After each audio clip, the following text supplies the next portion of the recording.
Exodus 1. These are the names of the sons of Israel who went to Egypt with Jacob, each with his family: Reuben, Simeon, Levi and Judah. Issachar, Zebulun and Benjamin. Dan and Naphtali, Gad and Asher. The descendants of Jacob numbered 70 in all. Joseph was already in Egypt. Now Joseph and all his brothers and all that generation died. But the Israelites were fruitful and multiplied greatly and became exceedingly numerous, so that the land was filled with them. Then a new king, who did not know about Joseph, came to power in Egypt. Look, he said to his people, the Israelites have become much too numerous for us. Come, we must deal shrewdly with them or they will become even more numerous and, if war breaks out, we'll join our enemies, fight against us and leave the country. So they put slave masters over them to oppress them with forced labor, and they built Pithom and Ramesses as store cities for Pharaoh. But the more they were oppressed, the more they multiplied and spread, so the Egyptians came to dread the Israelites and worked them ruthlessly. They made their lives bitter with hard labor in brick and mortar and with all kinds of work in the fields. In all their hard labor the Egyptians used them ruthlessly. The king of Egypt said to the Hebrew midwives, whose names were Shiphrah and Puah, when you help the Hebrew women in childbirth and observe them on the delivery stool, if it is a boy, kill him, but if it is a girl, let her live. The midwives, however, feared God and did not do what the king of Egypt had told them to do. They let the boys live. Then the king of Egypt summoned the midwives and asked them, why have you done this? Why have you let the boys live? The midwives answered Pharaoh, Hebrew women are not like Egyptian women, they are vigorous and give birth before the midwives arrive. So God was kind to the midwives and the people increased and became even more numerous.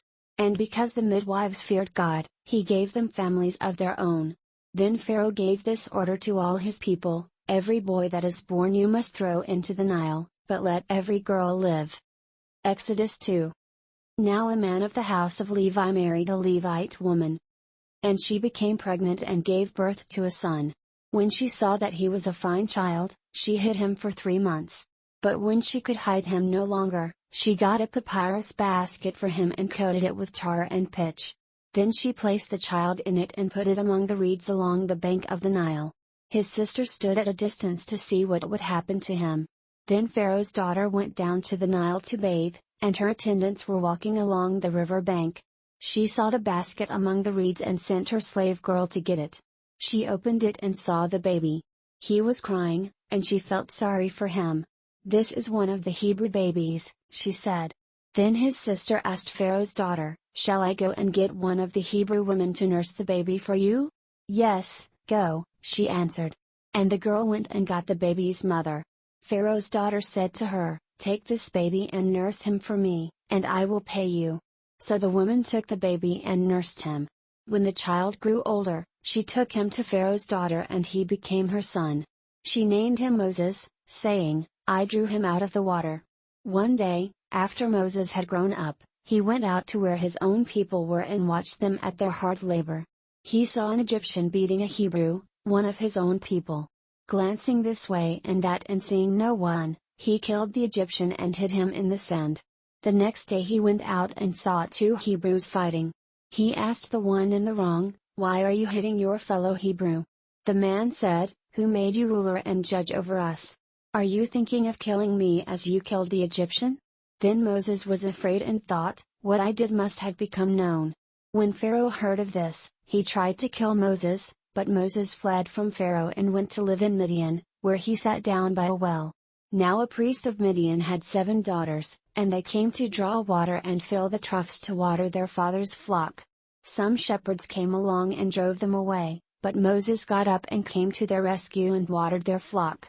When the girls returned to Reuel their father, he asked them, why have you returned so early today? They answered, an Egyptian rescued us from the shepherds. He even drew water for us and watered the flock. And where is he? He asked his daughters. Why did you leave him? Invite him to have something to eat. Moses agreed to stay with the man, who gave his daughter Zipporah to Moses in marriage. Zipporah gave birth to a son, and Moses named him Gershom, saying, I have become an alien in a foreign land. During that long period, the king of Egypt died. The Israelites groaned in their slavery and cried out, and their cry for help because of their slavery went up to God. God heard their groaning and He remembered His covenant with Abraham, with Isaac and with Jacob. So God looked on the Israelites and was concerned about them. Exodus 3. Now Moses was tending the flock of Jethro his father-in-law, the priest of Midian, and he led the flock to the far side of the desert and came to Horeb, the mountain of God. There the angel of the Lord appeared to him in flames of fire from within a bush. Moses saw that though the bush was on fire it did not burn up. So Moses thought, I will go over and see this strange sight, why the bush does not burn up. When the Lord saw that he had gone over to look, God called to him from within the bush, Moses. Moses. And Moses said, Here I am. Do not come any closer, God said. Take off your sandals, for the place where you are standing is holy ground. Then he said, I am the God of your father, the God of Abraham, the God of Isaac and the God of Jacob. At this, Moses hid his face, because he was afraid to look at God. The Lord said, I have indeed seen the misery of my people in Egypt. I have heard them crying out because of their slave drivers, and I am concerned about their suffering. So I have come down to rescue them from the hand of the Egyptians and to bring them up out of that land into a good and spacious land, a land flowing with milk and honey, the home of the Canaanites, Hittites, Amorites, Perizzites, Hivites, and Jebusites. And now the cry of the Israelites has reached me, and I have seen the way the Egyptians are oppressing them. So now, go. I am sending you to Pharaoh to bring my people the Israelites out of Egypt.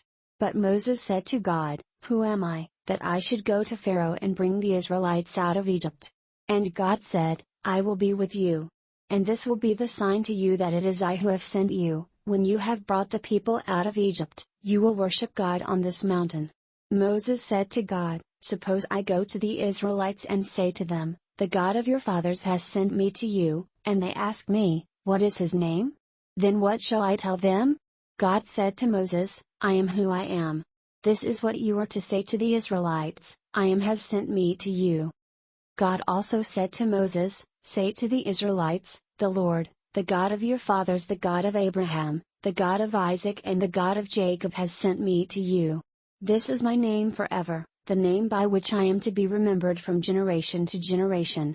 Go, assemble the elders of Israel and say to them, The Lord, the God of your fathers, the God of Abraham, Isaac and Jacob appeared to me and said, I have watched over you and have seen what has been done to you in Egypt. And I have promised to bring you up out of your misery in Egypt into the land of the Canaanites, Hittites, Amorites, Perizzites, Hivites and Jebusites, a land flowing with milk and honey. The elders of Israel will listen to you. Then you and the elders are to go to the king of Egypt and say to him, The Lord, the God of the Hebrews, has met with us. Let us take a 3-day journey into the desert to offer sacrifices to the Lord our God. But I know that the king of Egypt will not let you go unless a mighty hand compels him. So I will stretch out my hand and strike the Egyptians with all the wonders that I will perform among them. After that, he will let you go. And I will make the Egyptians favorably disposed toward this people, so that when you leave you will not go empty-handed. Every woman is to ask her neighbor and any woman living in her house for articles of silver and gold and for clothing, which you will put on your sons and daughters. And so you will plunder the Egyptians. Exodus 4. Moses answered, What if they do not believe me or listen to me and say, The Lord did not appear to you? Then the Lord said to him, What is that in your hand? A staff, he replied. The Lord said, Throw it on the ground. Moses threw it on the ground and it became a snake, and he ran from it. Then the Lord said to him, Reach out your hand and take it by the tail. So Moses reached out and took hold of the snake and it turned back into a staff in his hand. This, said the Lord, is so that they may believe that the Lord, the God of their fathers, the God of Abraham, the God of Isaac and the God of Jacob has appeared to you. Then the Lord said, Put your hand inside your cloak. So Moses put his hand into his cloak, and when he took it out, it was leprous, like snow. Now put it back into your cloak, he said. So Moses put his hand back into his cloak, and when he took it out, it was restored, like the rest of his flesh. Then the Lord said, If they do not believe you or pay attention to the first miraculous sign, they may believe the second. But if they do not believe these 2 signs or listen to you, Take some water from the Nile and pour it on the dry ground. The water you take from the river will become blood on the ground." Moses said to the Lord, "O Lord, I have never been eloquent, neither in the past nor since you have spoken to your servant. I am slow of speech and tongue." The Lord said to him, "Who gave man his mouth? Who makes him deaf or mute? Who gives him sight or makes him blind? Is it not I, the Lord? Now go, I will help you speak and will teach you what to say."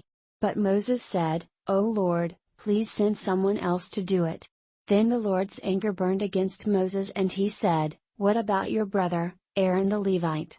I know he can speak well. He is already on his way to meet you, and his heart will be glad when he sees you. You shall speak to him and put words in his mouth. I will help both of you speak and will teach you what to do. He will speak to the people for you, and it will be as if he were your mouth and as if you were God to him. But take the staff in your hand so you can perform miraculous signs with it." Then Moses went back to Jethro his father-in-law and said to him, "Let me go back to my own people in Egypt to see if any of them are still alive." Jethro said, "Go, and I wish you well." Now the Lord had said to Moses in Midian, "Go back to Egypt, for all the men who wanted to kill you are dead." So Moses took his wife and sons, put them on a donkey and started back to Egypt. And he took the staff of God in his hand. The Lord said to Moses, "When you return to Egypt, see that you perform before Pharaoh all the wonders I have given you the power to do. But I will harden his heart so that he will not let the people go. Then say to Pharaoh, 'This is what the Lord says, Israel is my firstborn son. And I told you, let my son go, so he may worship me. But you refused to let him go, so I will kill your firstborn son.'" At a lodging place on the way, the Lord met Moses and was about to kill him. But Zipporah took a flint knife, cut off her son's foreskin and touched Moses' feet with it. "Surely you are bridegroom of blood to me," she said. So the Lord let him alone. At that time she said bridegroom of blood, referring to circumcision. The Lord said to Aaron, "Go into the desert to meet Moses." So he met Moses at the mountain of God and kissed him. Then Moses told Aaron everything the Lord had sent him to say, and also about all the miraculous signs he had commanded him to perform. Moses and Aaron brought together all the elders of the Israelites. And Aaron told them everything the Lord had said to Moses. He also performed the signs before the people. And they believed. And when they heard that the Lord was concerned about them and had seen their misery, they bowed down and worshipped. Exodus 5. Afterward Moses and Aaron went to Pharaoh and said, "This is what the Lord, the God of Israel, says, let my people go, so that they may hold a festival to me in the desert." Pharaoh said, "Who is the Lord, that I should obey him and let Israel go? I do not know the Lord and I will not let Israel go." Then they said, "The God of the Hebrews has met with us. Now let us take a 3-day journey into the desert to offer sacrifices to the Lord our God, or he may strike us with plagues or with the sword." But the king of Egypt said, "Moses and Aaron, why are you taking the people away from their labor? Get back to your work." Then Pharaoh said, "Look, the people of the land are now numerous, and you are stopping them from working." That same day Pharaoh gave this order to the slave drivers and foremen in charge of the people. "You are no longer to supply the people with straw for making bricks, let them go and gather their own straw. But require them to make the same number of bricks as before, don't reduce the quota. They are lazy, that is why they are crying out, 'Let us go and sacrifice to our God.' Make the work harder for the men so that they keep working and pay no attention to lies."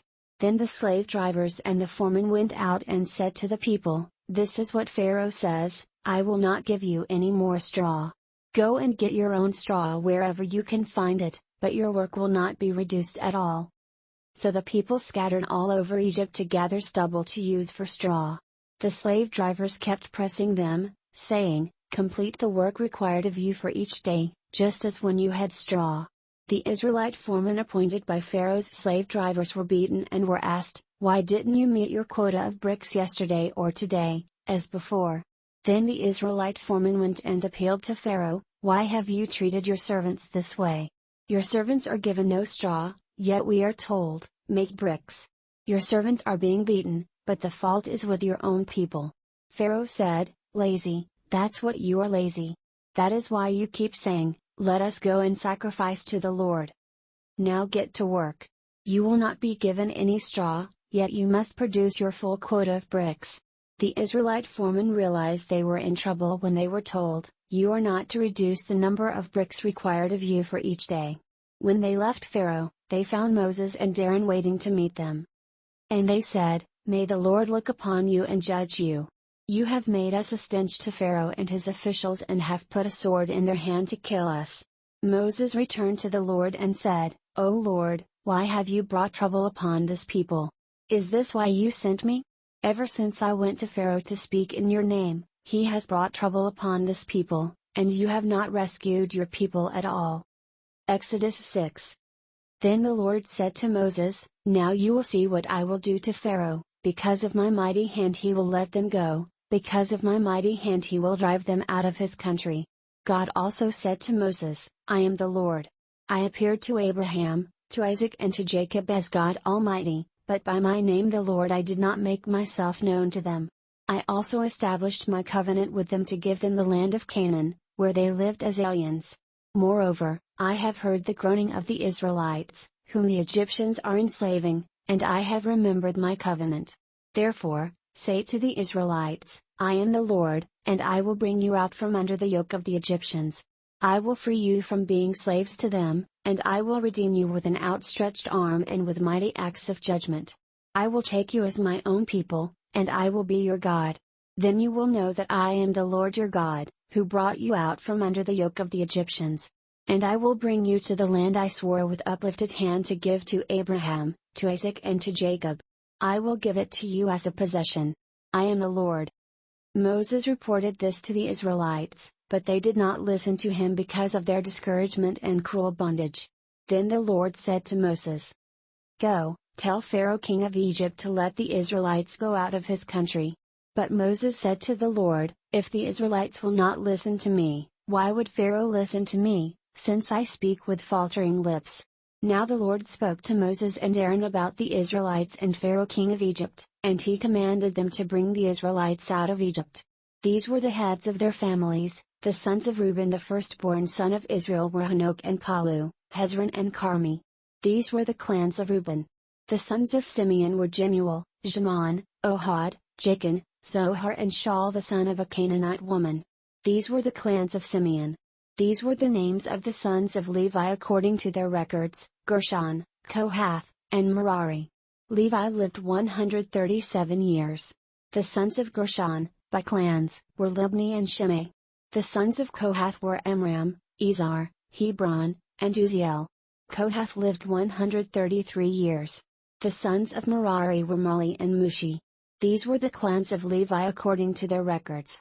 Amram married his father's sister Jochebed, who bore him Aaron and Moses. Amram lived 137 years. The sons of Izhar were Korah, Nepheg, and Zikri. The sons of Uziel were Mishael, Elzaphan, and Sithri. Aaron married Elisheba, daughter of Amminadab and sister of Nashon, and she bore him Nadab and Abihu, Eleazar and Itamar. The sons of Korah were Asir, Elkanah, and Abiasaph. These were the Korahite clans. Eleazar son of Aaron married one of the daughters of Putiel, and she bore him Phinehas. These were the heads of the Levite families, clan by clan. It was this same Aaron and Moses to whom the Lord said, "Bring the Israelites out of Egypt by their divisions." They were the ones who spoke to Pharaoh king of Egypt about bringing the Israelites out of Egypt. It was the same Moses and Aaron. Now when the Lord spoke to Moses in Egypt, he said to him, "I am the Lord. Tell Pharaoh king of Egypt everything I tell you." But Moses said to the Lord, "Since I speak with faltering lips, why would Pharaoh listen to me?" Exodus 7. Then the Lord said to Moses, "See, I have made you like God to Pharaoh, and your brother Aaron will be your prophet. You are to say everything I command you, and your brother Aaron is to tell Pharaoh to let the Israelites go out of his country. But I will harden Pharaoh's heart, and though I multiply my miraculous signs and wonders in Egypt, he will not listen to you. Then I will lay my hand on Egypt, and with mighty acts of judgment I will bring out my divisions, my people the Israelites. And the Egyptians will know that I am the Lord when I stretch out my hand against Egypt and bring the Israelites out of it."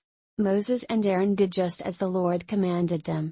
Moses was 80 years old and Aaron 83 when they spoke to Pharaoh. The Lord said to Moses and Aaron, "When Pharaoh says to you, 'Perform a miracle,' then say to Aaron, 'Take your staff and throw it down before Pharaoh, and it will become a snake.'" So Moses and Aaron went to Pharaoh and did just as the Lord commanded. Aaron threw his staff down in front of Pharaoh and his officials, and it became a snake.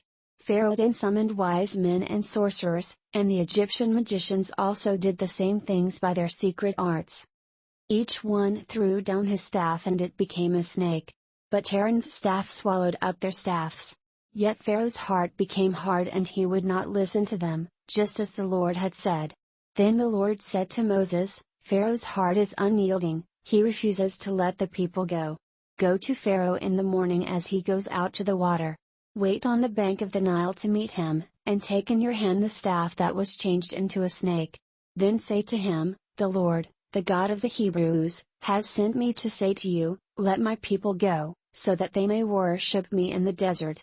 But until now you have not listened. This is what the Lord says, by this you will know that I am the Lord, with the staff that is in my hand I will strike the water of the Nile, and it will be changed into blood. The fish in the Nile will die, and the river will stink, the Egyptians will not be able to drink its water." The Lord said to Moses, "Tell Aaron, take your staff and stretch out your hand over the waters of Egypt, over the streams and canals, over the ponds and all the reservoirs, and they will turn to blood. Blood will be everywhere in Egypt, even in the wooden buckets and stone jars." Moses and Aaron did just as the Lord had commanded. He raised his staff in the presence of Pharaoh and his officials and struck the water of the Nile, and all the water was changed into blood. The fish in the Nile died, and the river smelled so bad that the Egyptians could not drink its water. Blood was everywhere in Egypt. But the Egyptian magicians did the same things by their secret arts, and Pharaoh's heart became hard, he would not listen to Moses and Aaron, just as the Lord had said. Instead, he turned and went into his palace, and did not take even this to heart. And all the Egyptians dug along the Nile to get drinking water, because they could not drink the water of the river. 7 days passed after the Lord struck the Nile.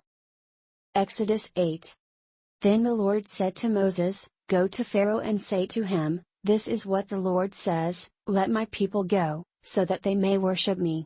If you refuse to let them go, I will plague your whole country with frogs.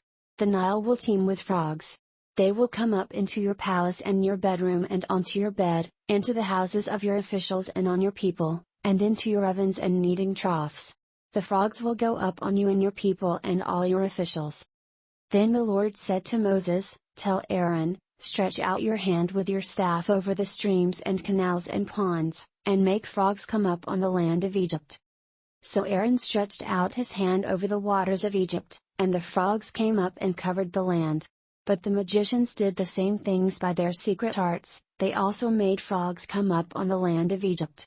Pharaoh summoned Moses and Aaron and said, "Pray to the Lord to take the frogs away from me and my people, and I will let your people go to offer sacrifices to the Lord." Moses said to Pharaoh, "I leave to you the honor of setting the time for me to pray for you and your officials and your people, that you and your houses may be rid of the frogs, except for those that remain in the Nile." "Tomorrow," Pharaoh said. Moses replied, "It will be as you say, so that you may know there is no one like the Lord our God. The frogs will leave you and your houses, your officials and your people, they will remain only in the Nile." After Moses and Aaron left Pharaoh, Moses cried out to the Lord about the frogs he had brought on Pharaoh.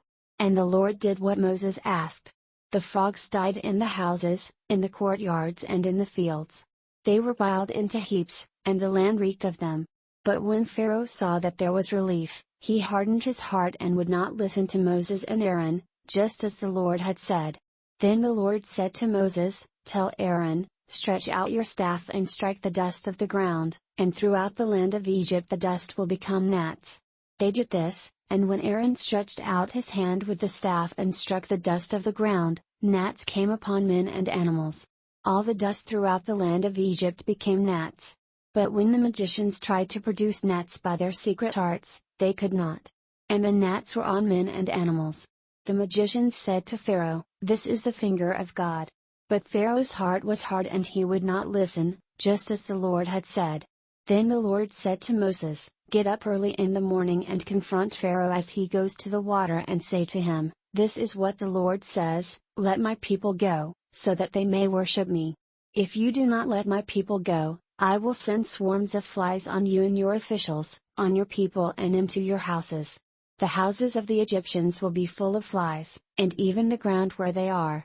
But on that day I will deal differently with the land of Goshen, where my people live, no swarms of flies will be there, so that you will know that I, the Lord, am in this land. I will make a distinction between my people and your people.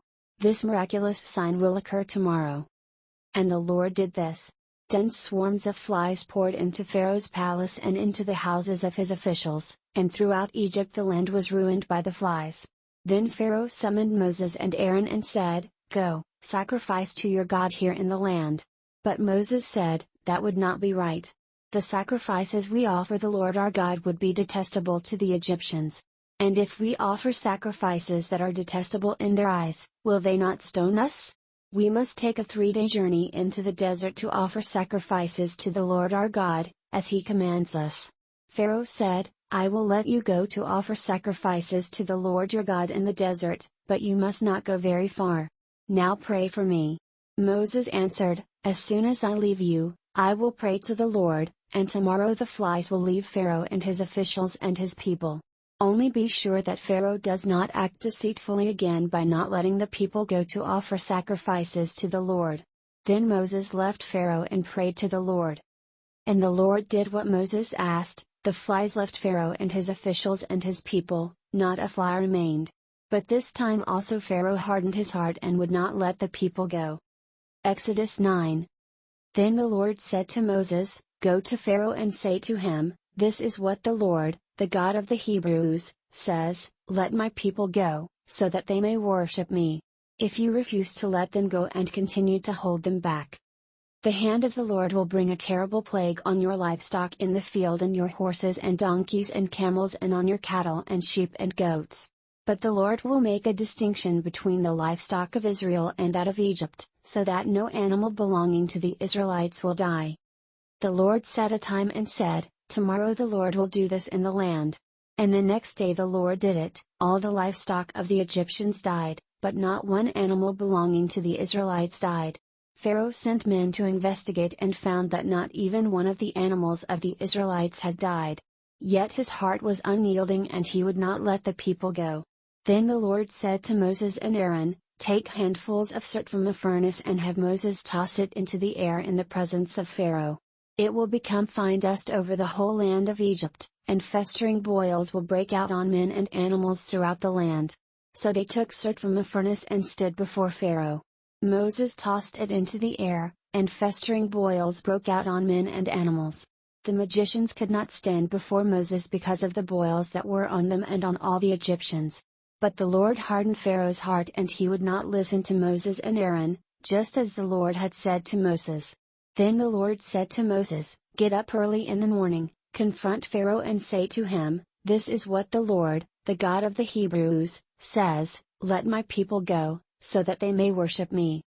Or this time I will send the full force of my plagues against you and against your officials and your people, so you may know that there is no one like me in all the earth. For by now I could have stretched out my hand and struck you and your people with a plague that would have wiped you off the earth. But I have raised you up for this very purpose, that I might show you my power and that my name might be proclaimed in all the earth. You still set yourself against my people and will not let them go. Therefore, at this time tomorrow I will send the worst hailstorm that has ever fallen on Egypt, from the day it was founded till now. Give an order now to bring your livestock and everything you have in the field to a place of shelter, because the hail will fall on every man and animal that has not been brought in and is still out in the field, and they will die." Those officials of Pharaoh who feared the word of the Lord hurried to bring their slaves and their livestock inside. But those who ignored the word of the Lord left their slaves and livestock in the field.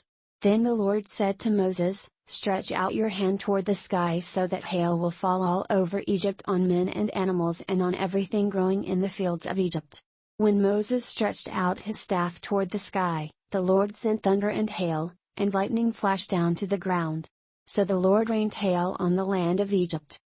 Hail fell and lightning flashed back and forth. It was the worst storm in all the land of Egypt since it had become a nation. Throughout Egypt hail struck everything in the fields, both men and animals. It beat down everything growing in the fields and stripped every tree. The only place it did not hail was the land of Goshen, where the Israelites were. Then Pharaoh summoned Moses and Aaron.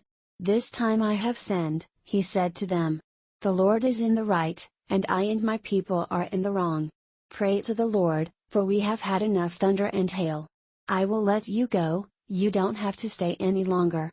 Moses replied, "When I have gone out of the city, I will spread out my hands in prayer to the Lord. The thunder will stop and there will be no more hail, so you may know that the earth is the Lord's. But I know that you and your officials still do not fear the Lord God." The flax and barley were destroyed, since the barley had headed and the flax was in bloom. The wheat and spelt, however, were not destroyed, because they ripen later. Then Moses left Pharaoh and went out of the city. He spread out his hands toward the Lord, the thunder and hail stopped, and the rain no longer poured down on the land. When Pharaoh saw that the rain and hail and thunder had stopped, he sinned again. He and his officials hardened their hearts. So Pharaoh's heart was hard and he would not let the Israelites go, just as the Lord had said through Moses. Exodus 10. Then the Lord said to Moses, "Go to Pharaoh, for I have hardened his heart and the hearts of his officials so that I may perform these miraculous signs of mine among them. That you may tell your children and grandchildren how I dealt harshly with the Egyptians and how I performed my signs among them, and that you may know that I am the Lord." So Moses and Aaron went to Pharaoh and said to him, "This is what the Lord, the God of the Hebrews, says, How long will you refuse to humble yourself before me? Let my people go, so that they may worship me. If you refuse to let them go, I will bring locusts into your country tomorrow. They will cover the face of the ground so that it cannot be seen. They will devour what little you have left after the hail, including every tree that is growing in your fields. They will fill your houses and those of all your officials and all the Egyptians, something neither your fathers nor your forefathers have ever seen from the day they settled in this land till now." Then Moses turned and left Pharaoh. Pharaoh's officials said to him, "How long will this man be a snare to us? Let the people go, so that they may worship the Lord their God.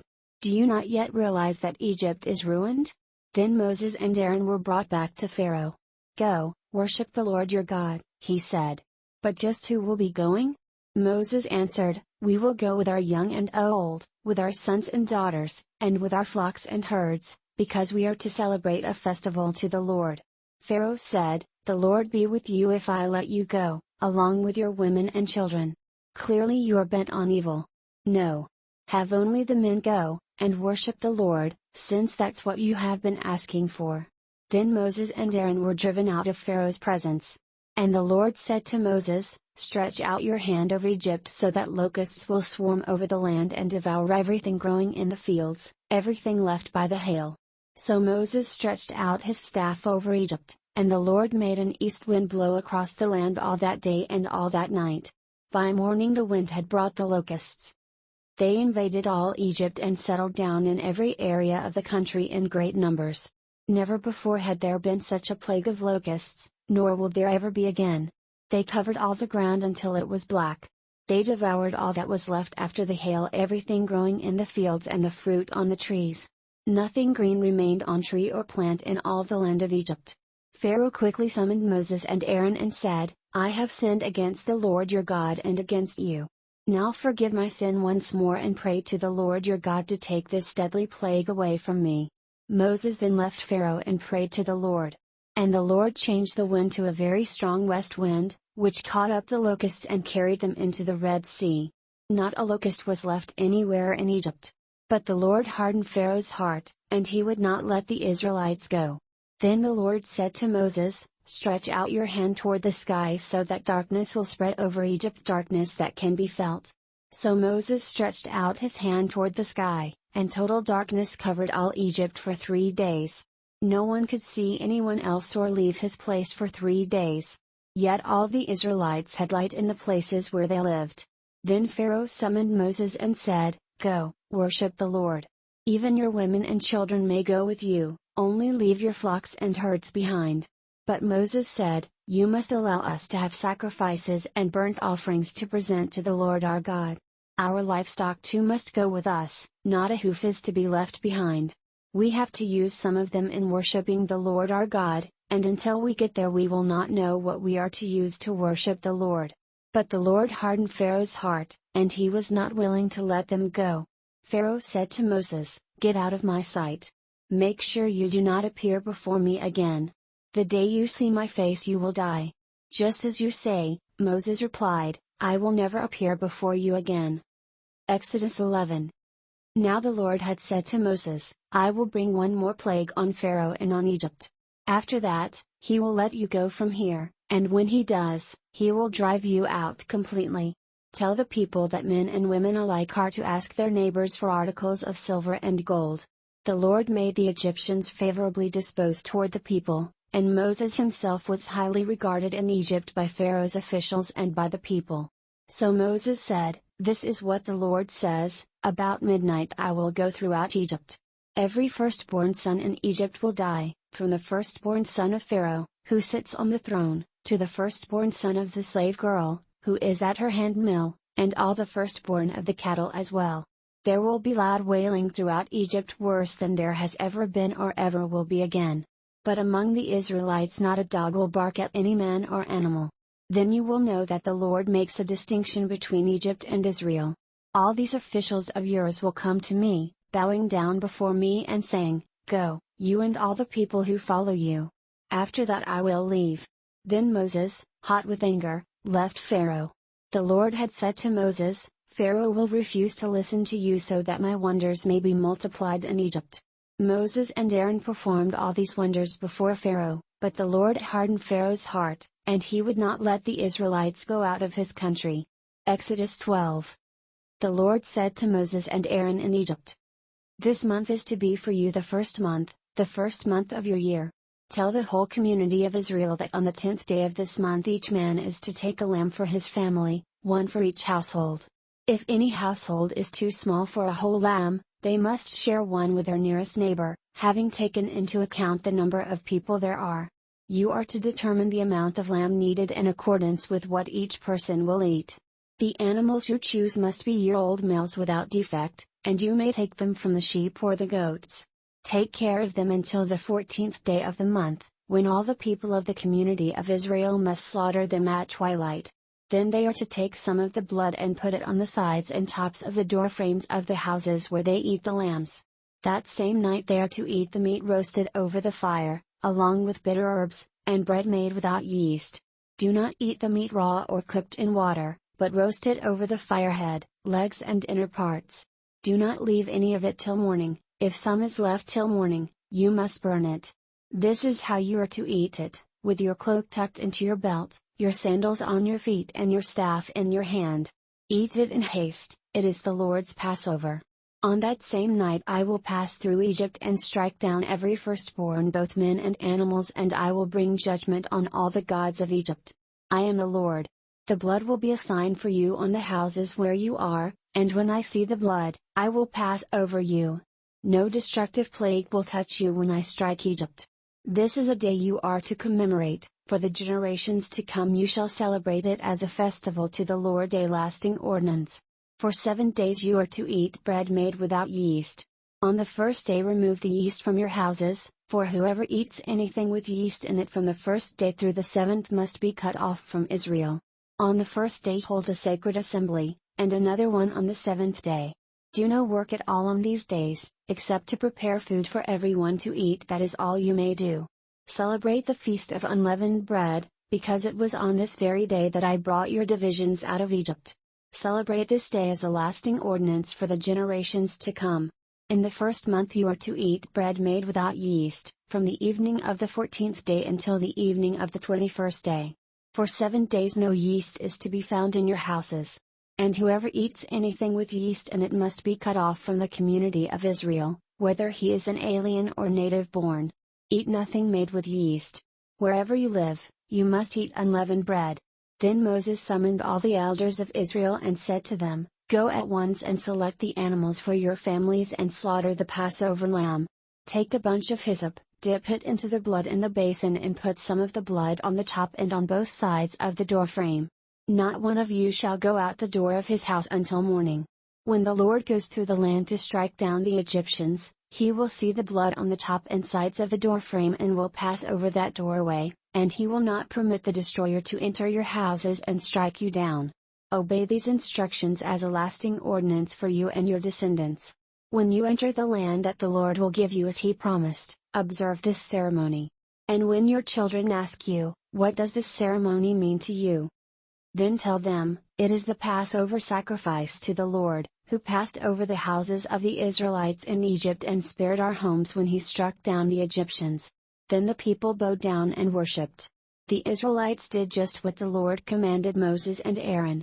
At midnight the Lord struck down all the firstborn in Egypt, from the firstborn of Pharaoh, who sat on the throne, to the firstborn of the prisoner, who was in the dungeon, and the firstborn of all the livestock as well. Pharaoh and all his officials and all the Egyptians got up during the night, and there was loud wailing in Egypt, for there was not a house without someone dead. During the night Pharaoh summoned Moses and Aaron and said, "Up! Leave my people, you and the Israelites. Go, worship the Lord as you have requested. Take your flocks and herds, as you have said, and go. And also bless me." The Egyptians urged the people to hurry and leave the country. For otherwise, they said, "We will all die." So the people took their dough before the yeast was added, and carried it on their shoulders in kneading troughs wrapped in clothing. The Israelites did as Moses instructed and asked the Egyptians for articles of silver and gold and for clothing.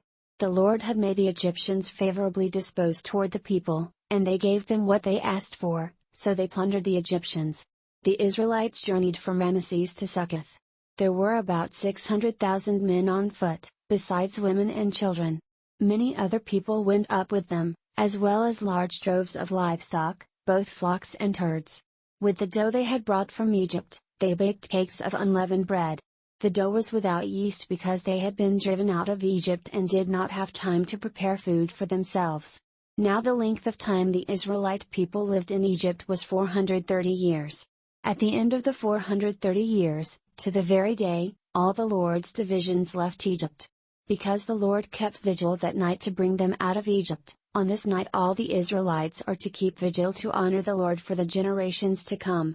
The Lord said to Moses and Aaron, "These are the regulations for the Passover, no foreigner is to eat of it.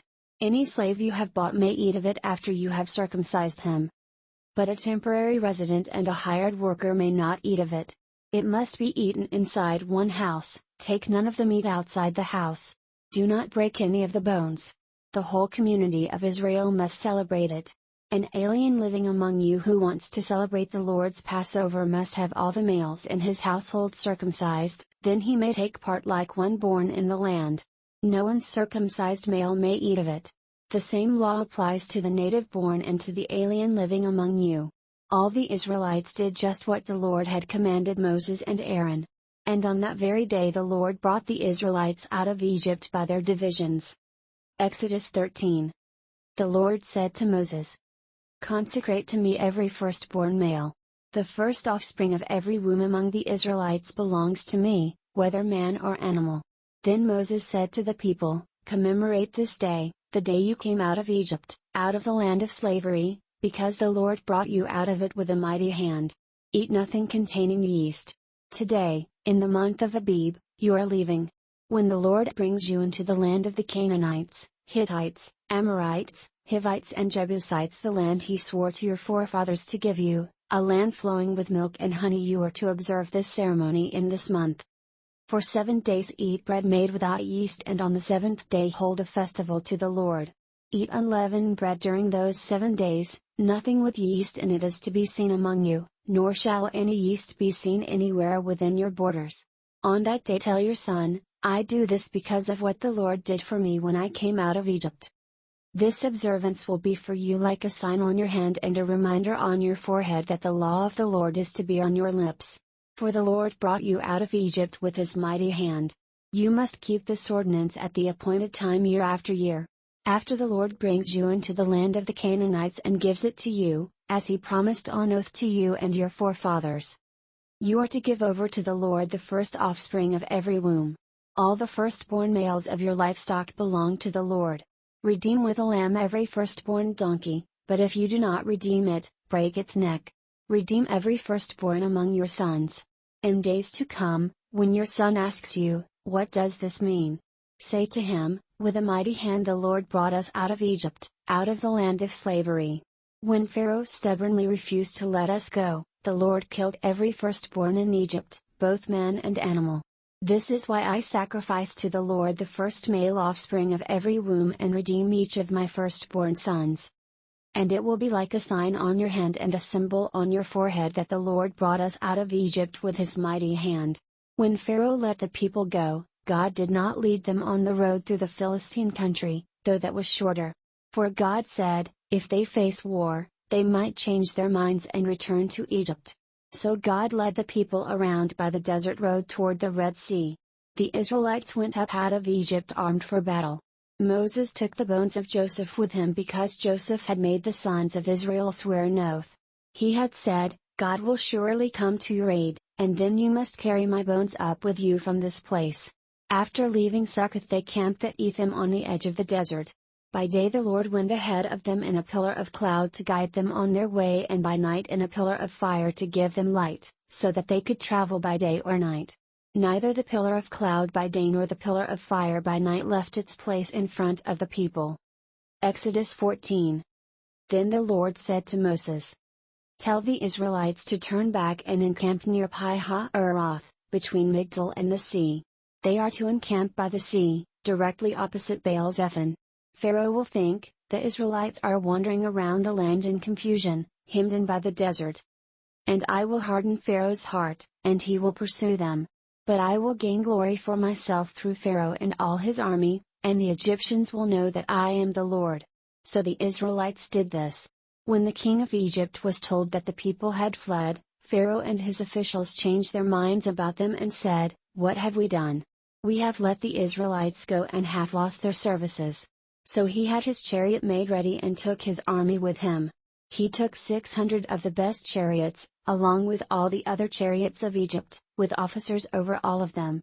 The Lord hardened the heart of Pharaoh king of Egypt, so that he pursued the Israelites, who were marching out boldly. The Egyptians, all Pharaoh's horses and chariots, horsemen and troops, pursued the Israelites and overtook them as they camped by the sea near Pi-hahiroth, opposite Baal-zephon. As Pharaoh approached, the Israelites looked up, and there were the Egyptians, marching after them. They were terrified and cried out to the Lord. They said to Moses, "Was it because there were no graves in Egypt that you brought us to the desert to die? What have you done to us by bringing us out of Egypt? Didn't we say to you in Egypt, 'Leave us alone, let us serve the Egyptians'? It would have been better for us to serve the Egyptians than to die in the desert." Moses answered the people, "Do not be afraid. Stand firm and you will see the deliverance the Lord will bring you today. The Egyptians you see today you will never see again. The Lord will fight for you, you need only to be still." Then the Lord said to Moses, "Why are you crying out to me? Tell the Israelites to move on. Raise your staff and stretch out your hand over the sea to divide the water so that the Israelites can go through the sea on dry ground. I will harden the hearts of the Egyptians so that they will go in after them. And I will gain glory through Pharaoh and all his army, through his chariots and his horsemen. The Egyptians will know that I am the Lord when I gain glory through Pharaoh, his chariots and his horsemen." Then the angel of God, who had been traveling in front of Israel's army, withdrew and went behind them. The pillar of cloud also moved from in front and stood behind them, coming between the armies of Egypt and Israel. Throughout the night the cloud brought darkness to the one side and light to the other side, so neither went near the other all night long. Then Moses stretched out his hand over the sea, and all that night the Lord drove the sea back with a strong east wind and turned it into dry land. The waters were divided. And the Israelites went through the sea on dry ground, with a wall of water on their right and on their left. The Egyptians pursued them, and all Pharaoh's horses and chariots and horsemen followed them into the sea. During the last watch of the night the Lord looked down from the pillar of fire and cloud at the Egyptian army and threw it into confusion. He made the wheels of their chariots come off so that they had difficulty driving. And the Egyptians said, "Let's get away from the Israelites. The Lord is fighting for them against Egypt." Then the Lord said to Moses, "Stretch out your hand over the sea so that the waters may flow back over the Egyptians and their chariots and horsemen." Moses stretched out his hand over the sea, and at daybreak the sea went back to its place. The Egyptians were fleeing toward it, and the Lord swept them into the sea. The water flowed back and covered the chariots and horsemen, the entire army of Pharaoh that had followed the Israelites into the sea. Not one of them survived. But the Israelites went through the sea on dry ground, with a wall of water on their right and on their left. That day the Lord saved Israel from the hands of the Egyptians, and Israel saw the Egyptians lying dead on the shore. And when the Israelites saw the great power the Lord displayed against the Egyptians, the people feared the Lord and put their trust in him and in Moses his servant. Exodus 15. Then Moses and the Israelites sang this song to the Lord: "I will sing to the Lord, for he is highly exalted. The horse and its rider he has hurled into the sea. The Lord is my strength and my song, he has become my salvation. He is my God, and I will praise him, my father's God, and I will exalt him. The Lord is a warrior, the Lord is his name. Pharaoh's chariots and his army he has hurled into the sea. The best of Pharaoh's officers are drowned in the Red Sea. The deep waters have covered them, they sank to the depths like a stone. Your right hand, O Lord, was majestic in power. Your right hand, O Lord, shattered the enemy. In the greatness of your majesty you threw down those who opposed you. You unleashed your burning anger, it consumed them like stubble. By the blast of your nostrils the waters piled up. The surging water stood firm like a wall, the deep waters congealed in the heart of the sea. The enemy boasted, I will pursue, I will overtake them. I will divide the spoils, I will gorge myself on them. I will draw my sword and my hand will destroy them. But you blew with your breath, and the sea covered them. They sank like lead in the mighty waters. Who among the gods is like you, O Lord?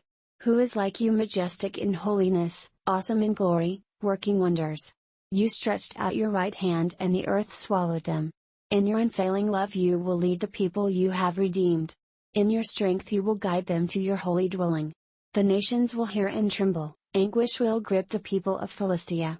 The chiefs of Edom will be terrified, the leaders of Moab will be seized with trembling, the people of Canaan will melt away. Terror and dread will fall upon them. By the power of your arm they will be as still as a stone until your people pass by, O Lord, until the people you bought pass by.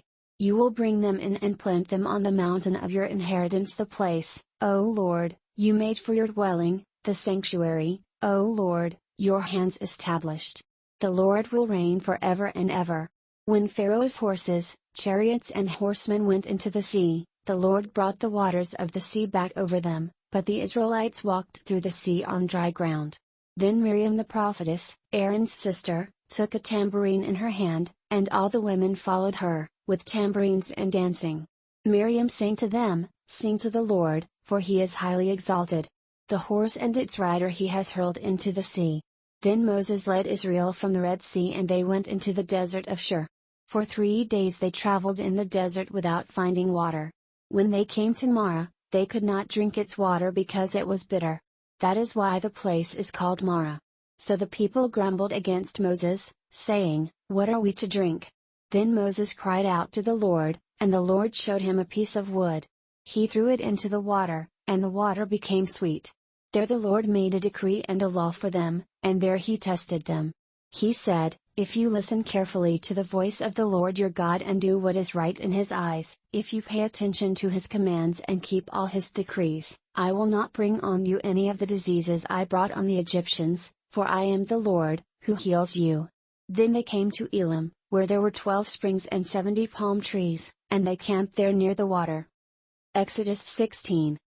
The whole Israelite community set out from Elim and came to the desert of Sin, which is between Elim and Sinai, on the 15th day of the 2nd month after they had come out of Egypt.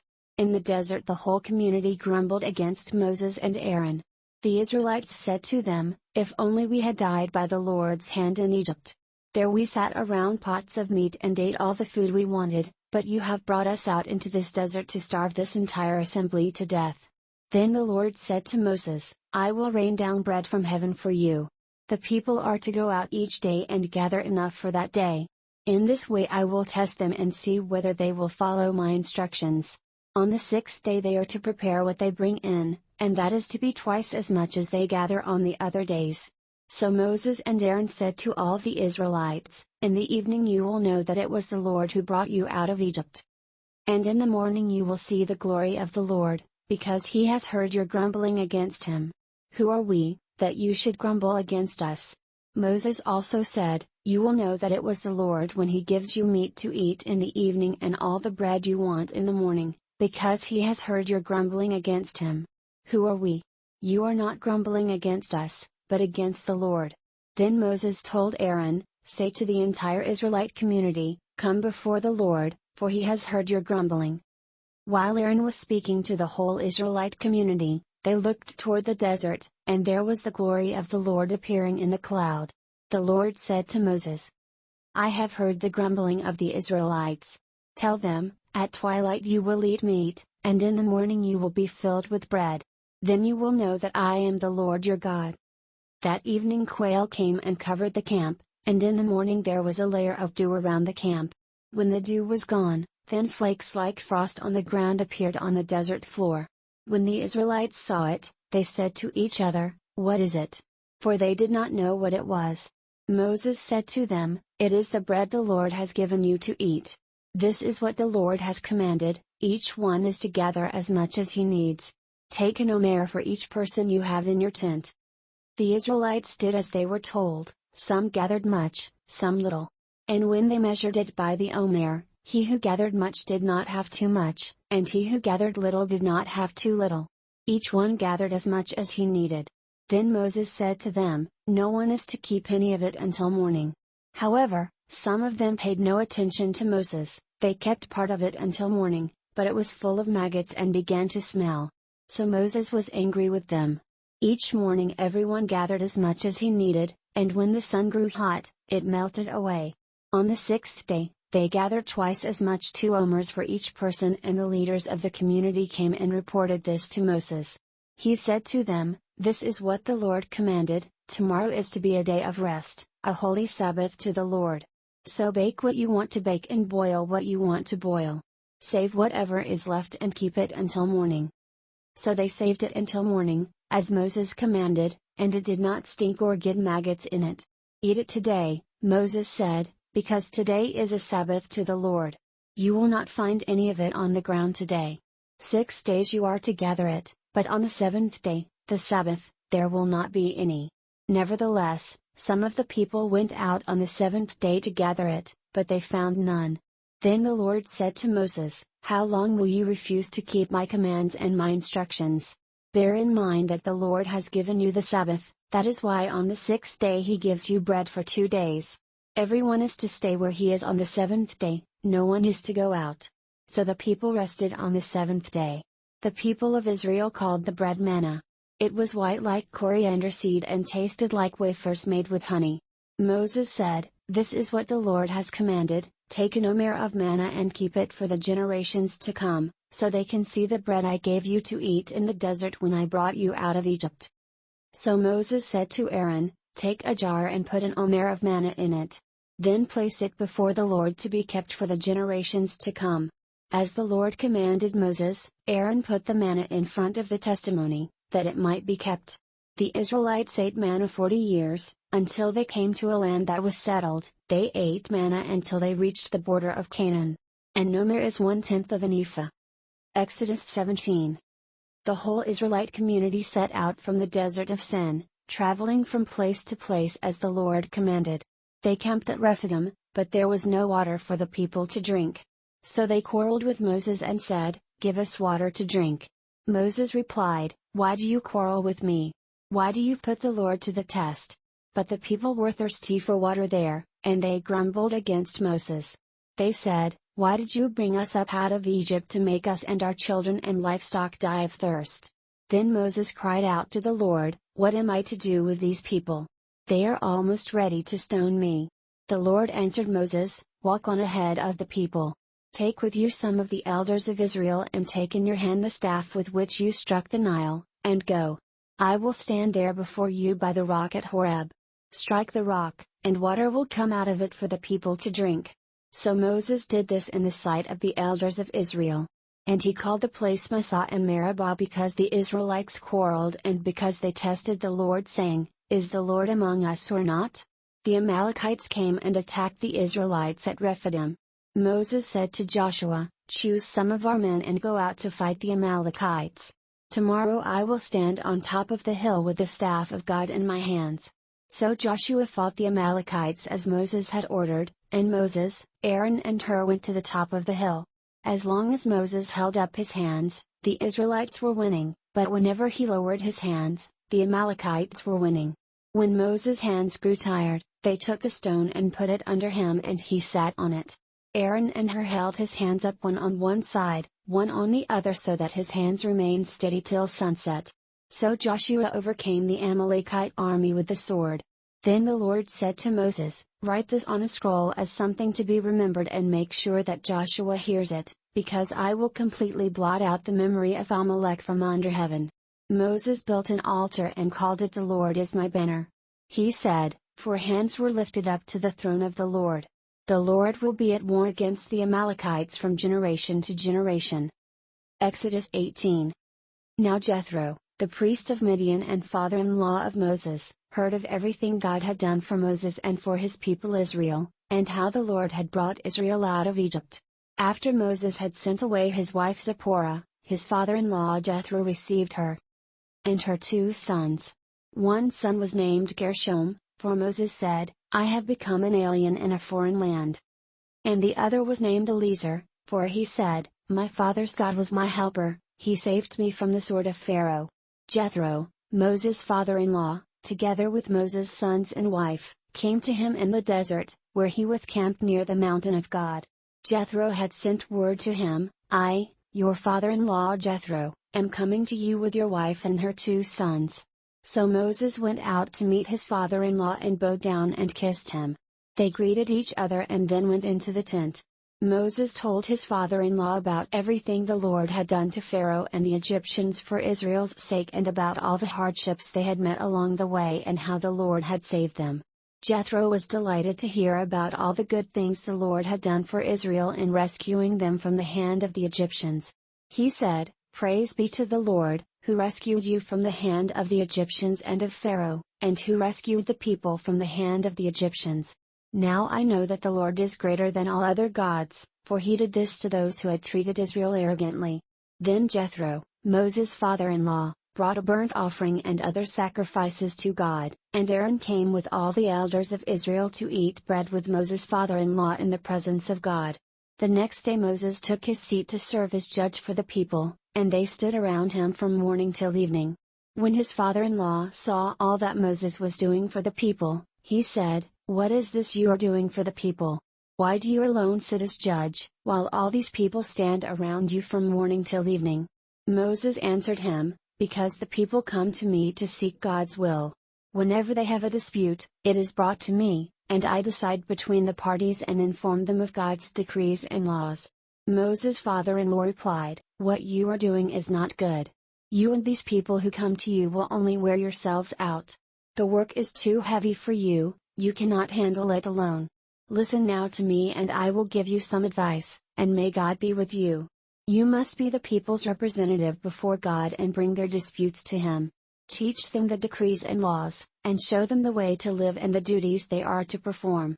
But select capable men from all the people, men who fear God, trustworthy men who hate dishonest gain, and appoint them as officials over thousands, hundreds, fifties and tens. Have them serve as judges for the people at all times, but have them bring every difficult case to you, the simple cases they can decide themselves. That will make your load lighter, because they will share it with you. If you do this and God so commands, you will be able to stand the strain, and all these people will go home satisfied." Moses listened to his father-in-law and did everything he said. He chose capable men from all Israel and made them leaders of the people, officials over thousands, hundreds, fifties and tens. They served as judges for the people at all times. The difficult cases they brought to Moses, but the simple ones they decided themselves. Then Moses sent his father-in-law on his way, and Jethro returned to his own country. Exodus 19.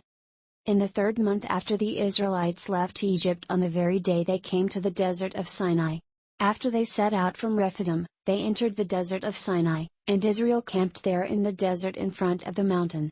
Then Moses went up to God, and the Lord called to him from the mountain and said, "This is what you are to say to the house of Jacob and what you are to tell the people of Israel. You yourselves have seen what I did to Egypt, and how I carried you on eagle's wings and brought you to myself. Now if you obey me fully and keep my covenant, then out of all nations you will be my treasured possession. Although the whole earth is mine, you will be for me a kingdom of priests and a holy nation. These are the words you are to speak to the Israelites." So Moses went back and summoned the elders of the people and set before them all the words the Lord had commanded him to speak. The people all responded together, "We will do everything the Lord has said." So Moses brought their answer back to the Lord. The Lord said to Moses, "I am going to come to you in a dense cloud, so that the people will hear me speaking with you and will always put their trust in you." Then Moses told the Lord what the people had said. And the Lord said to Moses, "Go to the people and consecrate them today and tomorrow. Have them wash their clothes. And be ready by the third day, because on that day the Lord will come down on Mount Sinai in the sight of all the people. Put limits for the people around the mountain and tell them, 'Be careful that you do not go up the mountain or touch the foot of it. Whoever touches the mountain shall surely be put to death. He shall surely be stoned or shot with arrows, not a hand is to be laid on him. Whether man or animal, he shall not be permitted to live. Only when the ram's horn sounds a long blast may they go up to the mountain.'" After Moses had gone down the mountain to the people, he consecrated them, and they washed their clothes. Then he said to the people, "Prepare yourselves for the third day. Abstain from sexual relations." On the morning of the third day there was thunder and lightning, with a thick cloud over the mountain, and a very loud trumpet blast. Everyone in the camp trembled. Then Moses led the people out of the camp to meet with God, and they stood at the foot of the mountain. Mount Sinai was covered with smoke, because the Lord descended on it in fire. The smoke billowed up from it like smoke from a furnace, the whole mountain trembled violently. And the sound of the trumpet grew louder and louder. Then Moses spoke and the voice of God answered him. The Lord descended to the top of Mount Sinai and called Moses to the top of the mountain. So Moses went up. And the Lord said to him, "Go down and warn the people so they do not force their way through to see the Lord and many of them perish. Even the priests, who approach the Lord, must consecrate themselves, or the Lord will break out against them." Moses said to the Lord, "The people cannot come up Mount Sinai, because you yourself warned us, 'Put limits around the mountain and set it apart as holy.'" The Lord replied, "Go down and bring Aaron up with you. But the priests and the people must not force their way through to come up to the Lord, or he will break out against them." So Moses went down to the people and told them. Exodus 20. And God spoke all these words. "I am the Lord your God, who brought you out of Egypt, out of the land of slavery. You shall have no other gods before me. You shall not make for yourself an idol in the form of anything in heaven above or on the earth beneath or in the waters below. You shall not bow down to them or worship them, for I, the Lord your God, am a jealous God, punishing the children for the sin of the fathers to the third and fourth generation of those who hate me, but showing love to 1,000 generations of those who love me and keep my commandments. You shall not misuse the name of the Lord your God, for the Lord will not hold anyone guiltless who misuses his name. Remember the Sabbath day by keeping it holy. 6 days you shall labor and do all your work. But the seventh day is a Sabbath to the Lord your God. On it you shall not do any work, neither you, nor your son or daughter, nor your manservant or maidservant, nor your animals, nor the alien within your gates. For in 6 days the Lord made the heavens and the earth, the sea, and all that is in them, but he rested on the seventh day. Therefore the Lord blessed the Sabbath day and made it holy. Honor your father and your mother, so that you may live long in the land the Lord your God is giving you. You shall not murder. You shall not commit adultery. You shall not steal. You shall not give false testimony against your neighbor. You shall not covet your neighbor's house. You shall not covet your neighbor's wife, or his manservant or maidservant, his ox or donkey, or anything that belongs to your neighbor. When the people saw the thunder and lightning and heard the trumpet and saw the mountain and smoke, they trembled with fear. They stayed at a distance. And said to Moses, "Speak to us yourself and we will listen." But do not have God speak to us or we will die."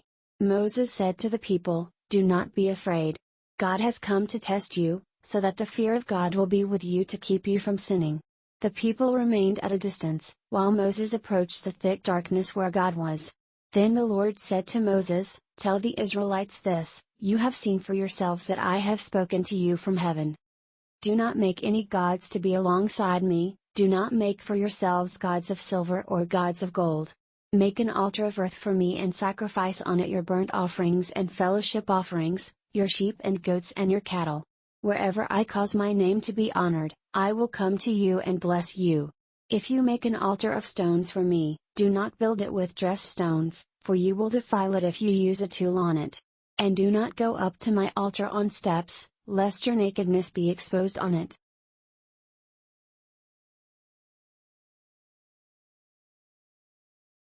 Exodus 21. These are the laws you are to set before them. If you buy a Hebrew servant, he is to serve you for 6 years. But in the 7th year, he shall go free, without paying anything. If he comes alone, he is to go free alone, but if he has a wife when he comes, she is to go with him. If his master gives him a wife and she bears him sons or daughters, the woman and her children shall belong to her master, and only the man shall go free. But if the servant declares, "I love my master and my wife and children and do not want to go free," then his master must take him before the judges. He shall take him to the door or the doorpost and pierce his ear with an awl. Then he will be his servant for life. If a man sells his daughter as a servant, she is not to go free as menservants do. If she does not please the master who has selected her for himself, he must let her be redeemed. He has no right to sell her to foreigners, because he has broken faith with her. If he selects her for his son, he must grant her the rights of a daughter. If he marries another woman, he must not deprive the first one of her food, clothing and marital rights. If he does not provide her with these 3 things, she is to go free, without any payment of money. Anyone who strikes a man and kills him shall surely be put to death. However, if he does not do it intentionally, but God lets it happen, he is to flee to a place I will designate. But if a man schemes and kills another man deliberately, take him away from my altar and put him to death. Anyone who attacks his father or his mother must be put to death. Anyone who kidnaps another and either sells him or still has him when he is caught must be put to death. Anyone who curses his father or mother must be put to death.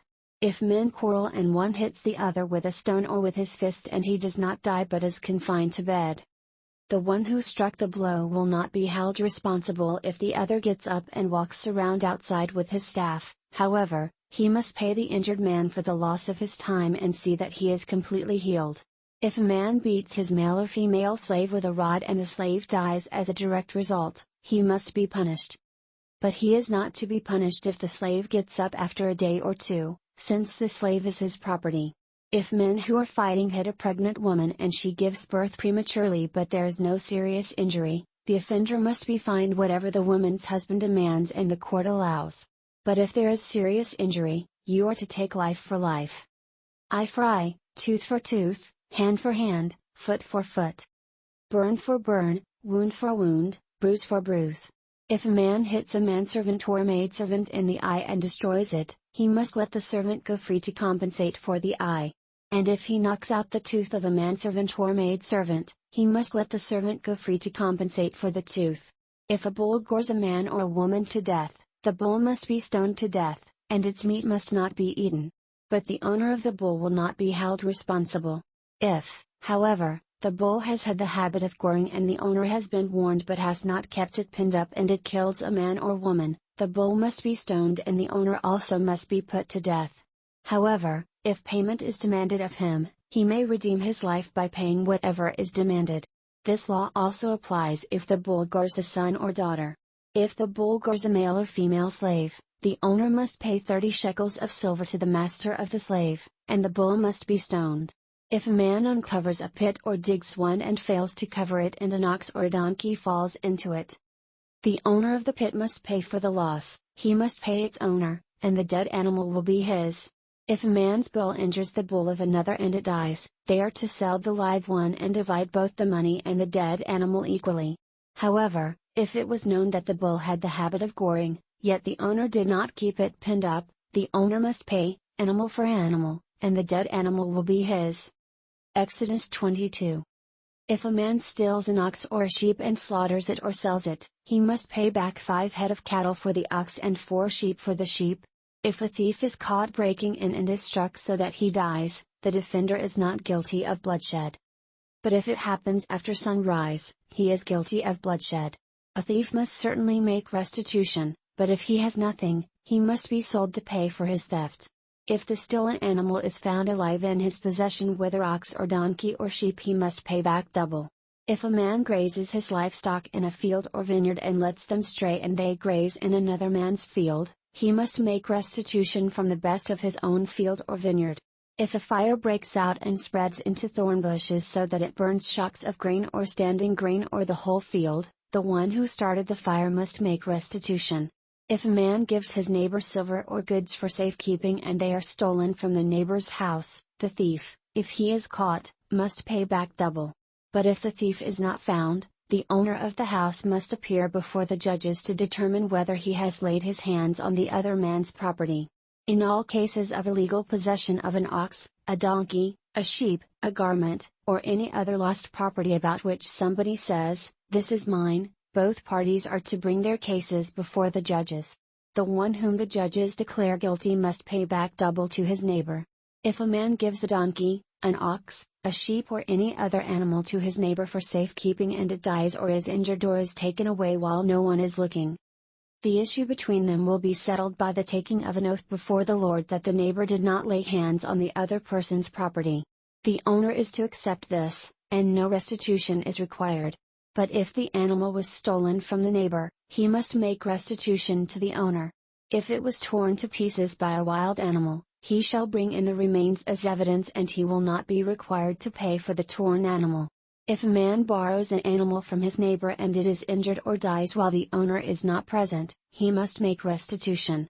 But if the owner is with the animal, the borrower will not have to pay. If the animal was hired, the money paid for the hire covers the loss. If a man seduces a virgin who is not pledged to be married and sleeps with her, he must pay the bride price, and she shall be his wife. If her father absolutely refuses to give her to him, he must still pay the bride price for virgins. Do not allow a sorceress to live. Anyone who has sexual relations with an animal must be put to death. Whoever sacrifices to any god other than the Lord must be destroyed. Do not mistreat an alien or oppress him, for you were aliens in Egypt. Do not take advantage of a widow or an orphan. If you do and they cry out to me, I will certainly hear their cry. My anger will be aroused, and I will kill you with the sword, your wives will become widows and your children fatherless. If you lend money to one of my people among you who is needy, do not be like a moneylender, charge him no interest. If you take your neighbor's cloak as a pledge, return it to him by sunset. Because his cloak is the only covering he has for his body. What else will he sleep in? When he cries out to me, I will hear, for I am compassionate. Do not blaspheme God or curse the ruler of your people. Do not hold back offerings from your granaries or your vats. You must give me the firstborn of your sons. Do the same with your cattle and your sheep. Let them stay with their mothers for 7 days, but give them to me on the 8th day. You are to be my holy people. So do not eat the meat of an animal torn by wild beasts, throw it to the dogs. Exodus 23. Do not spread false reports. Do not help a wicked man by being a malicious witness. Do not follow the crowd in doing wrong. When you give testimony in a lawsuit, do not pervert justice by siding with the crowd. And do not show favoritism to a poor man in his lawsuit. If you come across your enemy's ox or donkey wandering off, be sure to take it back to him. If you see the donkey of someone who hates you fallen down under its load, do not leave it there, be sure you help him with it. Do not deny justice to your poor people in their lawsuits. Have nothing to do with a false charge and do not put an innocent or honest person to death, for I will not acquit the guilty. Do not accept a bribe, for a bribe blinds those who see and twists the words of the righteous. Do not oppress an alien, you yourselves know how it feels to be aliens, because you were aliens in Egypt. For 6 years you are to sow your fields and harvest the crops. But during the 7th year let the land lie unplowed and unused. Then the poor among your people may get food from it, and the wild animals may eat what they leave. Do the same with your vineyard and your olive grove. 6 days do your work, but on the 7th day do not work, so that your ox and your donkey may rest and the slave born in your household, and the alien as well, may be refreshed. Be careful to do everything I have said to you. Do not invoke the names of other gods, do not let them be heard on your lips. 3 times a year you are to celebrate a festival to me. Celebrate the feast of unleavened bread, for 7 days eat bread made without yeast, as I commanded you. Do this at the appointed time in the month of Abib, for in that month you came out of Egypt. No one is to appear before me empty-handed. Celebrate the feast of harvest with the first fruits of the crops you sow in your field. Celebrate the feast of ingathering at the end of the year, when you gather in your crops from the field. 3 times a year all the men are to appear before the sovereign Lord. Do not offer the blood of a sacrifice to me along with anything containing yeast. The fat of my festival offerings must not be kept until morning. Bring the best of the first fruits of your soil to the house of the Lord your God. Do not cook a young goat in its mother's milk. See, I am sending an angel ahead of you to guard you along the way and to bring you to the place I have prepared. Pay attention to him and listen to what he says. Do not rebel against him, he will not forgive your rebellion, since my name is in him. If you listen carefully to what he says and do all that I say, I will be an enemy to your enemies and will oppose those who oppose you. My angel will go ahead of you and bring you into the land of the Amorites, Hittites, Perizzites, Canaanites, Hivites, and Jebusites, and I will wipe them out. Do not bow down before their gods or worship them or follow their practices. You must demolish them and break their sacred stones to pieces. Worship the Lord your God, and his blessing will be on your food and water. I will take away sickness from among you. And none will miscarry or be barren in your land. I will give you a full lifespan. I will send my terror ahead of you and throw into confusion every nation you encounter. I will make all your enemies turn their backs and run. I will send the hornet ahead of you to drive the Hivites, Canaanites and Hittites out of your way. But I will not drive them out in a single year, because the land would become desolate and the wild animals too numerous for you. Little by little I will drive them out before you, until you have increased enough to take possession of the land. I will establish your borders from the Red Sea to the Sea of the Philistines, and from the desert to the river. I will hand over to you the people who live in the land and you will drive them out before you. Do not make a covenant with them or with their gods. Do not let them live in your land, or they will cause you to sin against me, because the worship of their gods will certainly be a snare to you.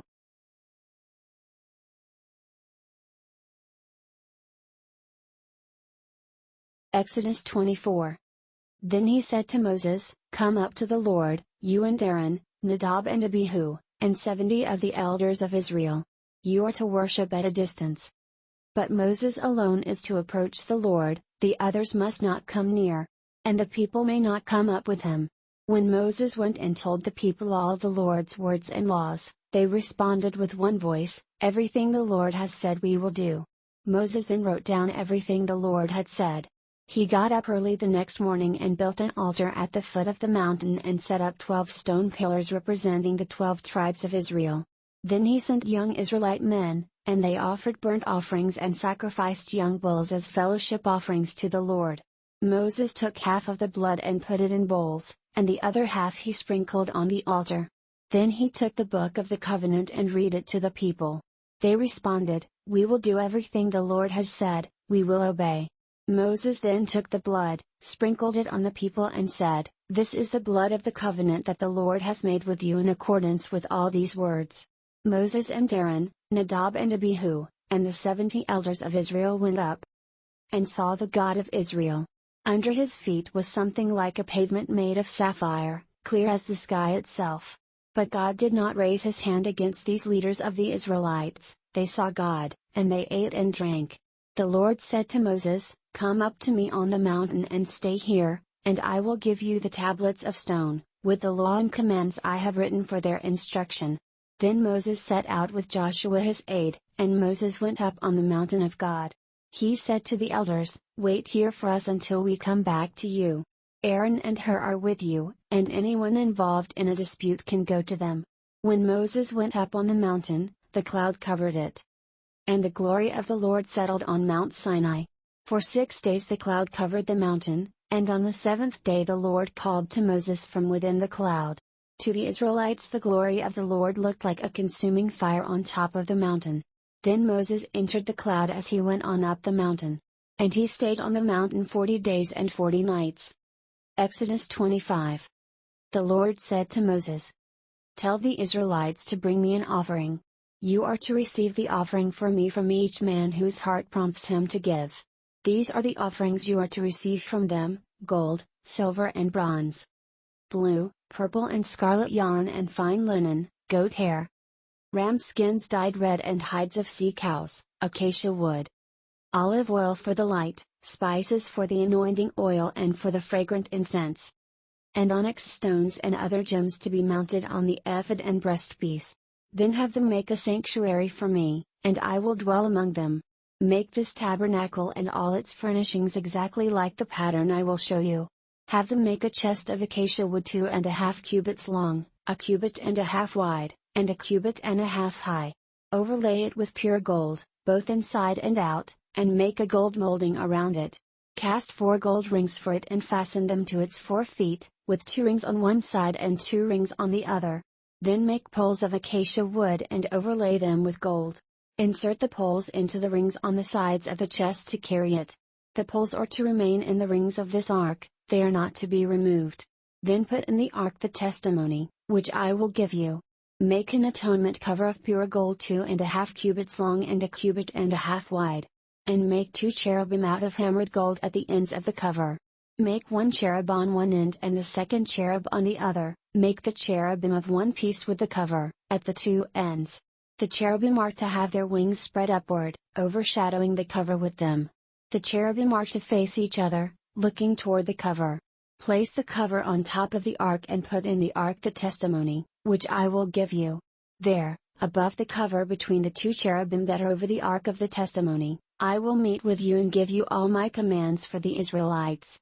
Make a table of acacia wood 2 cubits long, 1 cubit wide and 1 cubit and a half high.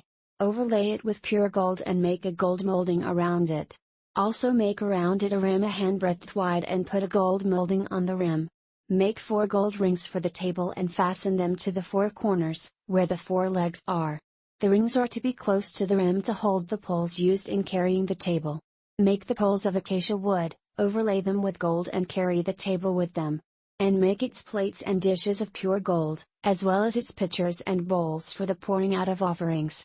Put the bread of the presence on this table to be before me at all times.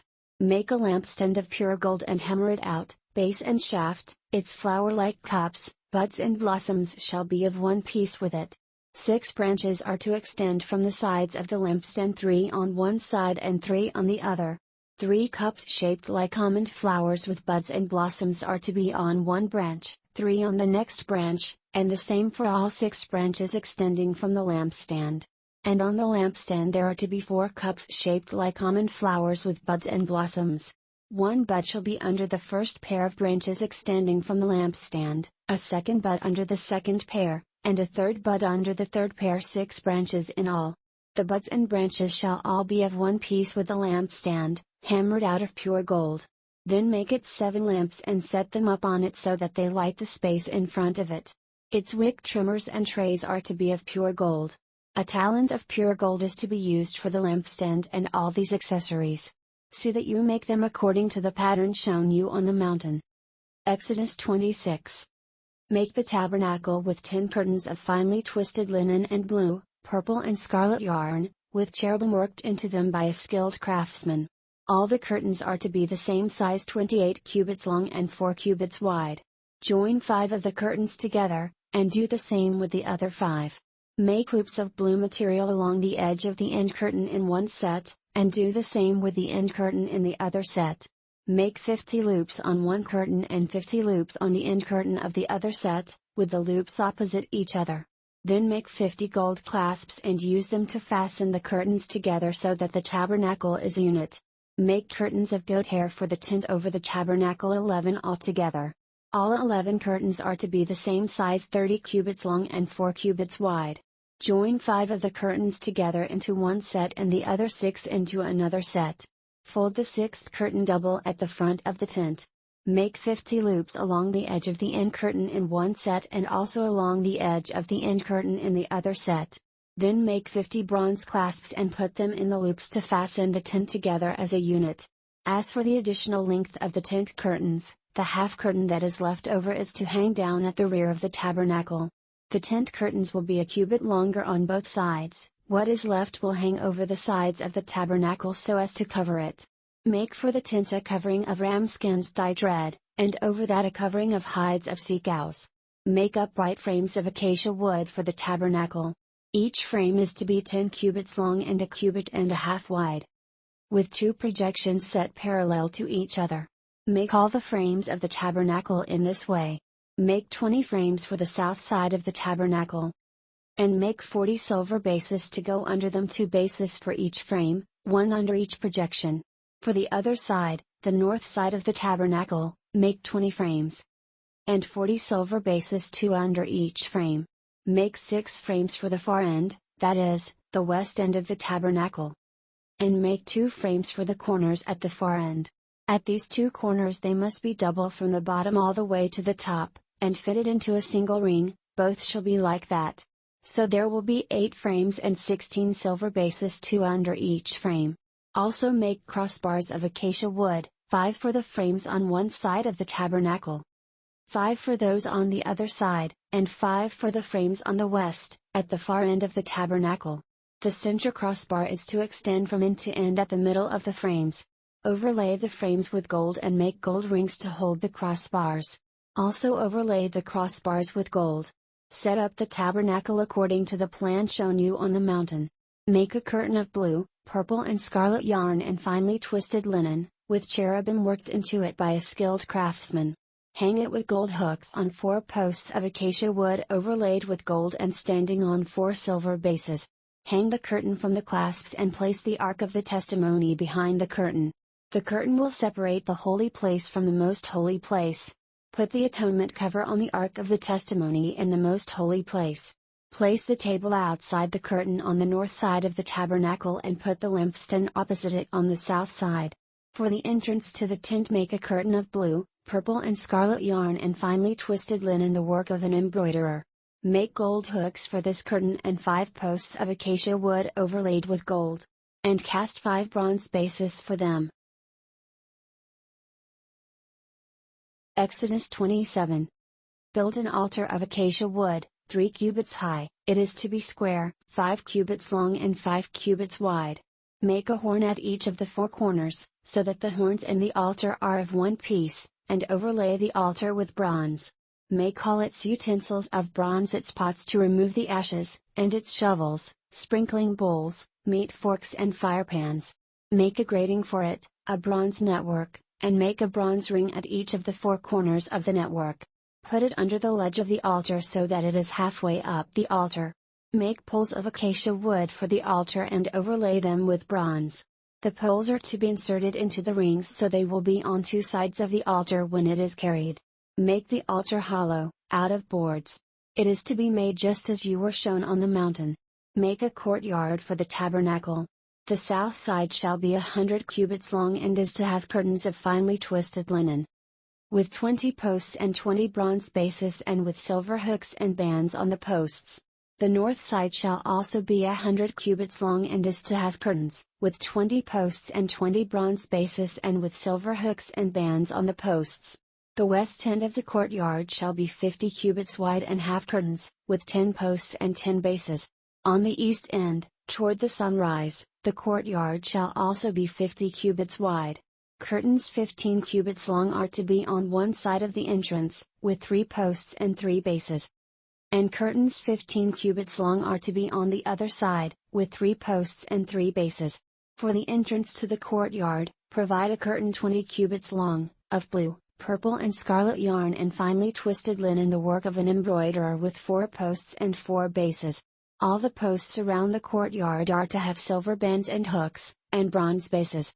The courtyard shall be 100 cubits long and 50 cubits wide, with curtains of finely twisted linen 5 cubits high, and with bronze bases.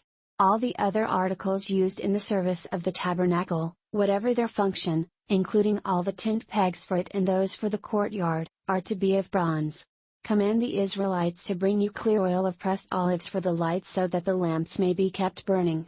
In the tent of meeting, outside the curtain that is in front of the testimony, Aaron and his sons are to keep the lamps burning before the Lord from evening till morning. This is to be a lasting ordinance among the Israelites for the generations to come. Exodus 28.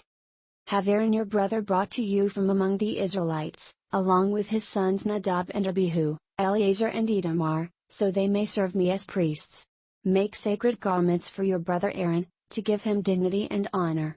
Tell all the skilled men to whom I have given wisdom in such matters that they are to make garments for Aaron, for his consecration, so he may serve me as priest. These are the garments they are to make: a breastpiece, an ephod, a robe, a woven tunic, a turban and a sash. They are to make these sacred garments for your brother Aaron and his sons, so they may serve me as priests. Have them use gold, and blue, purple and scarlet yarn, and fine linen. Make the ephod of gold, and of blue, purple and scarlet yarn, and of finely twisted linen, the work of a skilled craftsman. It is to have 2 shoulder pieces attached to 2 of its corners, so it can be fastened. Its skillfully woven waistband is to be like it of one piece with the ephod and made with gold, and with blue, purple and scarlet yarn, and with finely twisted linen. Take 2 onyx stones and engrave on them the names of the sons of Israel. In the order of their birth, 6 names on one stone and the remaining 6 on the other. Engrave the names of the sons of Israel on the 2 stones the way a gem cutter engraves a seal. Then mount the stones in gold filigree settings, and fasten them on the shoulder pieces of the ephod as memorial stones for the sons of Israel. Aaron is to bear the names on his shoulders as a memorial before the Lord. Make gold filigree settings, and 2 braided chains of pure gold, like a rope, and attach the chains to the settings. Fashion a breastpiece for making decisions, the work of a skilled craftsman. Make it like the ephod, of gold, and of blue, purple and scarlet yarn, and of finely twisted linen. It is to be square, a span long and a span wide, and folded double. Then mount 4 rows of precious stones on it. In the first row there shall be a ruby, a topaz and a beryl. In the second row a turquoise, a sapphire and an emerald. In the third row a jacinth, an agate and an amethyst. In the fourth row a chrysolite, an onyx and a jasper. Mount them in gold filigree settings. There are to be 12 stones, 1 for each of the names of the sons of Israel, each engraved like a seal with the name of one of the 12 tribes. For the breastpiece make braided chains of pure gold, like a rope. Make 2 gold rings for it and fasten them to 2 corners of the breastpiece.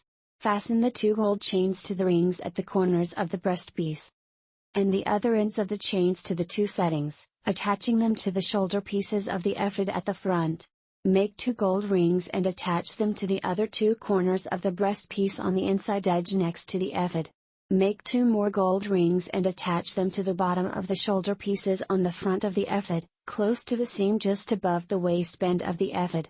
The rings of the breastpiece are to be tied to the rings of the ephod with blue cord, connecting it to the waistband, so that the breastpiece will not swing out from the ephod.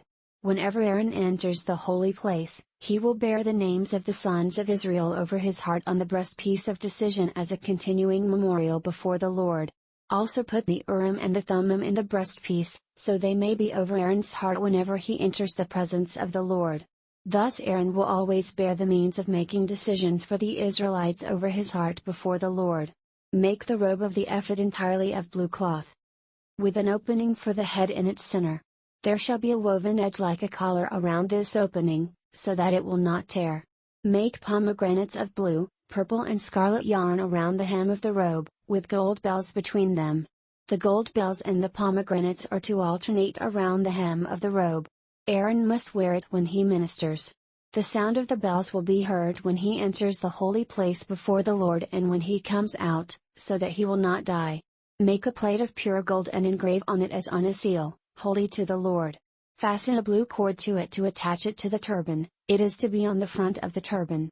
It will be on Aaron's forehead, and he will bear the guilt involved in the sacred gifts the Israelites consecrate, whatever their gifts may be. It will be on Aaron's forehead continually so that they will be acceptable to the Lord. Weave the tunic of fine linen and make the turban of fine linen. The sashes to be the work of an embroiderer. Make tunics, sashes and headbands for Aaron's sons, to give them dignity and honor. After you put these clothes on your brother Aaron and his sons, anoint and ordain them. Consecrate them so they may serve me as priests. Make linen undergarments as a covering for the body, reaching from the waist to the thigh.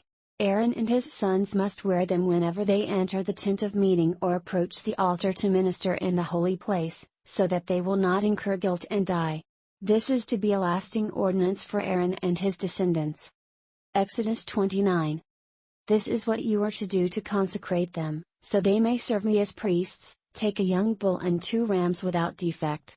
And from fine wheat flour, without yeast, make bread, and cakes mixed with oil, and wafers spread with oil. Put them in a basket and present them in it along with the bull and the 2 rams. Then bring Aaron and his sons to the entrance to the tent of meeting and wash them with water. Take the garments and dress Aaron with the tunic, the robe of the ephod itself and the breastpiece. Fasten the ephod on him by its skillfully woven waistband. Put the turban on his head and attach the sacred diadem to the turban. Take the anointing oil and anoint him by pouring it on his head. Bring his sons and dress them in tunics.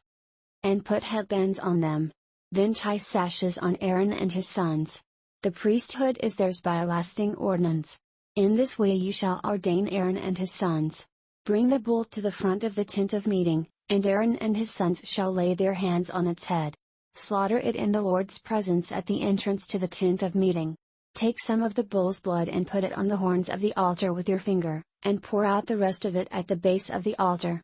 Then take all the fat around the inner parts, the covering of the liver, and both kidneys with the fat on them, and burn them on the altar. But burn the bull's flesh and its hide and its offal outside the camp. It is a sin offering. Take one of the rams, and Aaron and his sons shall lay their hands on its head. Slaughter it and take the blood and sprinkle it against the altar on all sides. Cut the ram into pieces and wash the inner parts and the legs, putting them with the head and the other pieces. Then burn the entire ram on the altar. It is a burnt offering to the Lord, a pleasing aroma, an offering made to the Lord by fire. Take the other ram, and Aaron and his sons shall lay their hands on its head. Slaughter it, take some of its blood and put it on the lobes of the right ears of Aaron and his sons, on the thumbs of their right hands, and on the big toes of their right feet. Then sprinkle blood against the altar on all sides. And take some of the blood on the altar and some of the anointing oil and sprinkle it on Aaron and his garments and on his sons and their garments. Then he and his sons and their garments will be consecrated. Take from this ram the fat tail, the fat on the inner parts, the covering of the liver, both kidneys with the fat on them, and the right thigh. This is the ram for the ordination. From the basket of bread made without yeast, which is before the Lord, take a loaf, and a cake made with oil, and a wafer. Put all these in the hands of Aaron and his sons and wave them before the Lord as a wave offering. Then take them from their hands and burn them on the altar along with the burnt offering for a pleasing aroma to the Lord, an offering made to the Lord by fire. After you take the breast of the ram for Aaron's ordination, wave it before the Lord as a wave offering, and it will be your share. Consecrate those parts of the ordination ram that belong to Aaron and his sons, the breast that was waved and the thigh that was presented. This is always to be the regular share from the Israelites for Aaron and his sons. It is the contribution the Israelites are to make to the Lord from their fellowship offerings. Aaron's sacred garments will belong to his descendants so that they can be anointed and ordained in them. The son who succeeds him as priest and comes to the tent of meeting to minister in the holy place is to wear them 7 days. Take the ram for the ordination and cook the meat in a sacred place. At the entrance to the tent of meeting, Aaron and his sons are to eat the meat of the ram and the bread that is in the basket. They are to eat these offerings by which atonement was made for their ordination and consecration. But no one else may eat them, because they are sacred.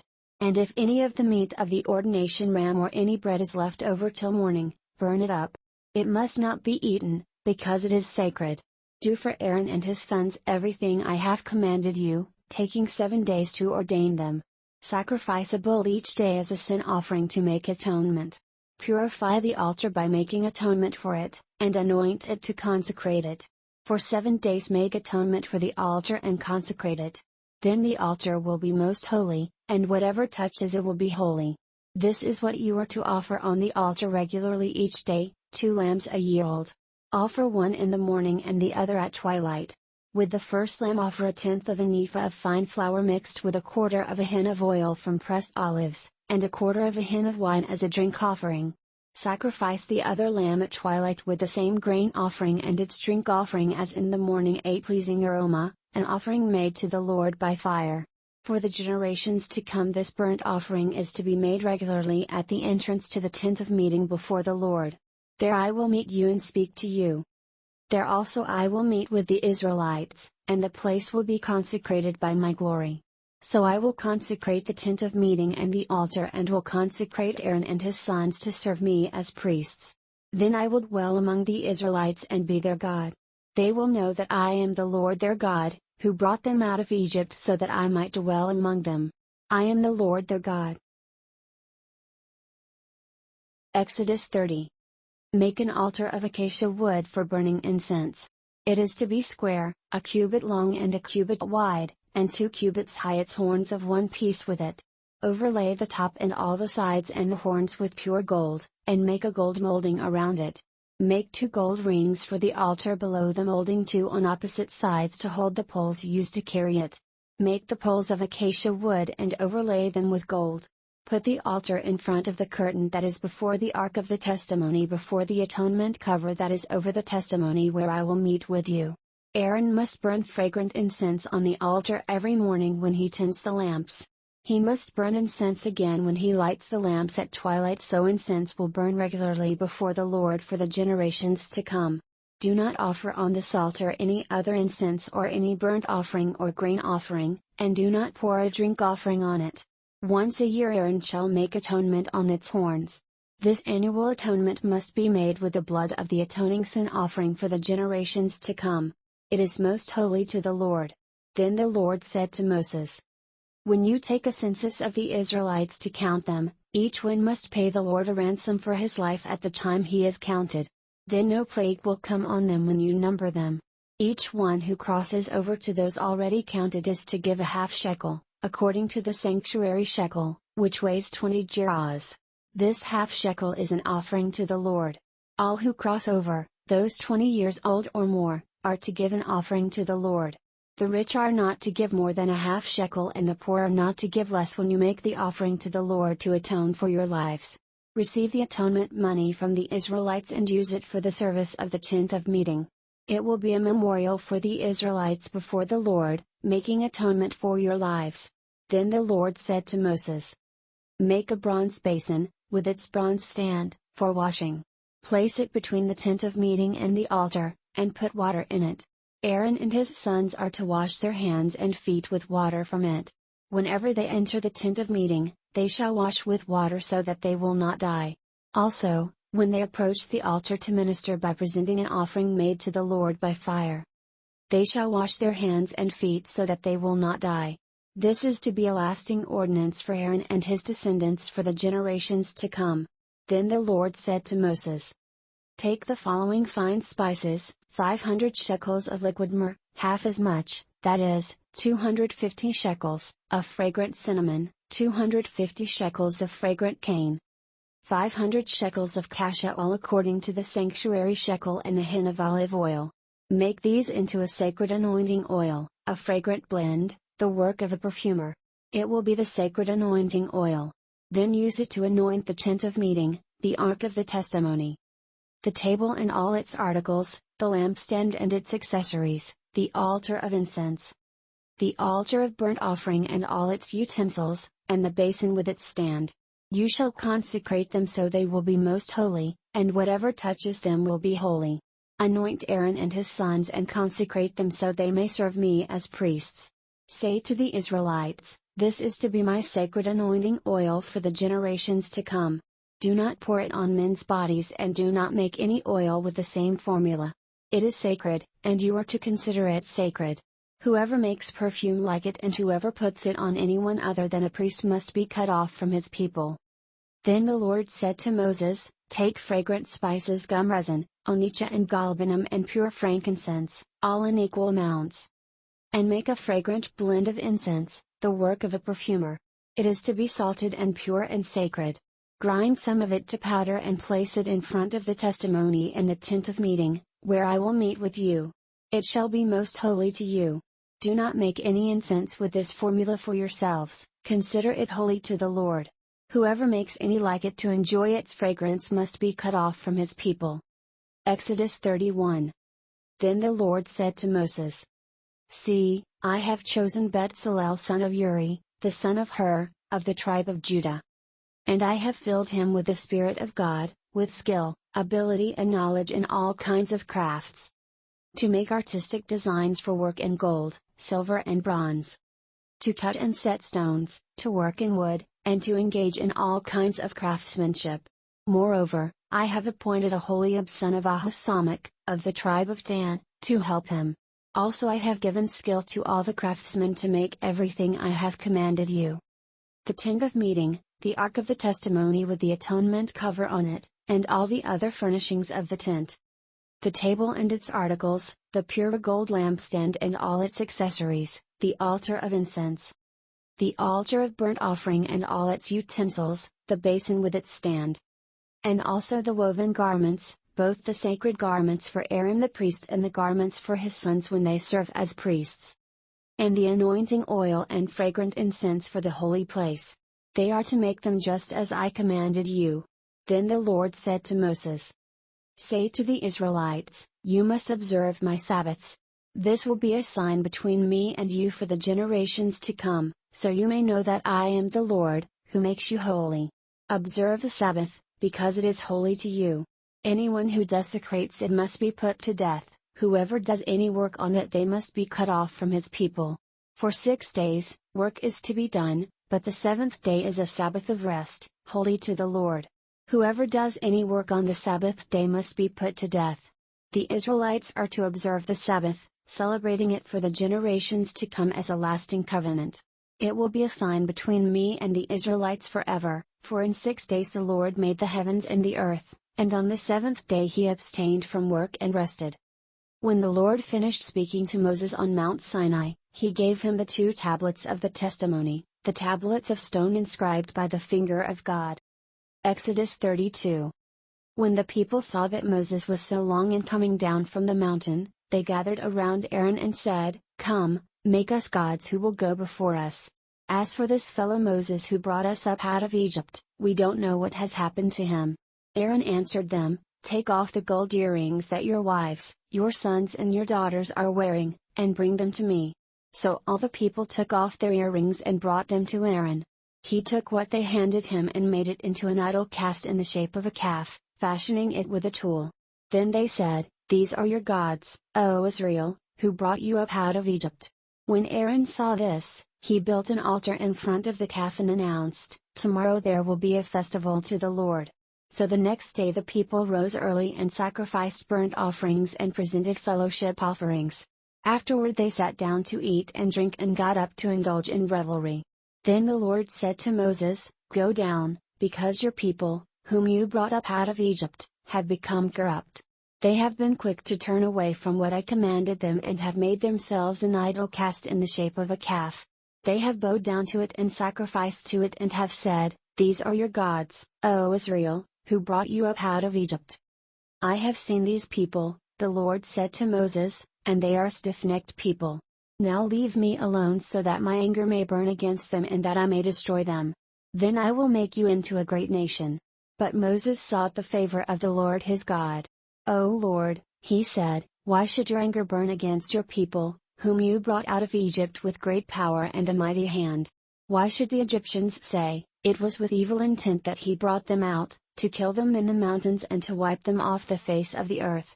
Turn from your fierce anger, relent and do not bring disaster on your people.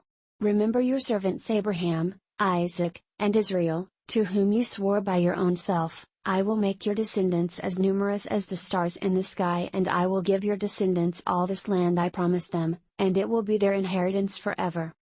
Then the Lord relented and did not bring on his people the disaster he had threatened. Moses turned and went down the mountain with the 2 tablets of the testimony in his hands. They were inscribed on both sides, front and back. The tablets were the work of God, the writing was the writing of God, engraved on the tablets. When Joshua heard the noise of the people shouting, he said to Moses, "There is the sound of war in the camp." Moses replied, "It is not the sound of victory, it is not the sound of defeat, it is the sound of singing that I hear." When Moses approached the camp and saw the calf and the dancing, his anger burned and he threw the tablets out of his hands, breaking them to pieces at the foot of the mountain. And he took the calf they had made and burned it in the fire, then he ground it to powder, scattered it on the water and made the Israelites drink it. He said to Aaron, "What did these people do to you, that you led them into such great sin?" "Do not be angry, my lord," Aaron answered. "You know how prone these people are to evil. They said to me, 'Make us gods who will go before us.' As for this fellow Moses who brought us up out of Egypt, we don't know what has happened to him." So I told them, "Whoever has any gold jewelry, take it off." Then they gave me the gold, and I threw it into the fire, and out came this calf. Moses saw that the people were running wild and that Aaron had let them get out of control and so become a laughingstock to their enemies. So he stood at the entrance to the camp and said, "Whoever is for the Lord, come to me." And all the Levites rallied to him. Then he said to them, "This is what the Lord, the God of Israel, says, each man strap a sword to his side. Go back and forth through the camp from one end to the other, each killing his brother and friend and neighbor." The Levites did as Moses commanded, and that day about 3,000 of the people died.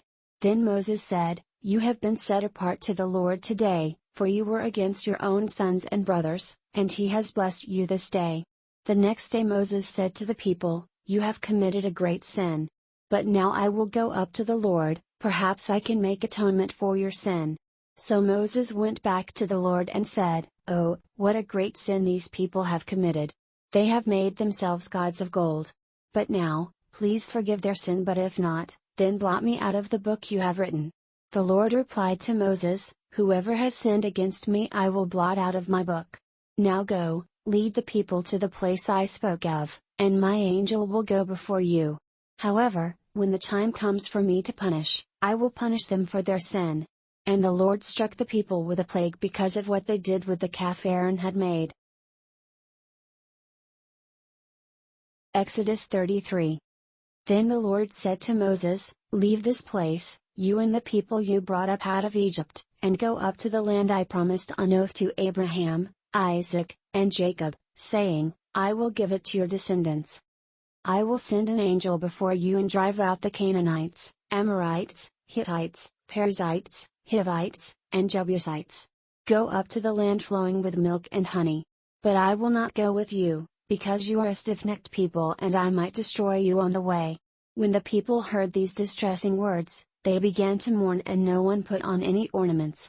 For the Lord had said to Moses, "Tell the Israelites, you are a stiff-necked people. If I were to go with you even for a moment, I might destroy you. Now take off your ornaments and I will decide what to do with you." So the Israelites stripped off their ornaments at Mount Horeb. Now Moses used to take a tent and pitch it outside the camp some distance away, calling it the tent of meeting. Anyone inquiring of the Lord would go to the tent of meeting outside the camp. And whenever Moses went out to the tent, all the people rose and stood at the entrances to their tents, watching Moses until he entered the tent. As Moses went into the tent, the pillar of cloud would come down and stay at the entrance, while the Lord spoke with Moses. Whenever the people saw the pillar of cloud standing at the entrance to the tent, they all stood and worshipped, each at the entrance to his tent. The Lord would speak to Moses face to face, as a man speaks with his friend.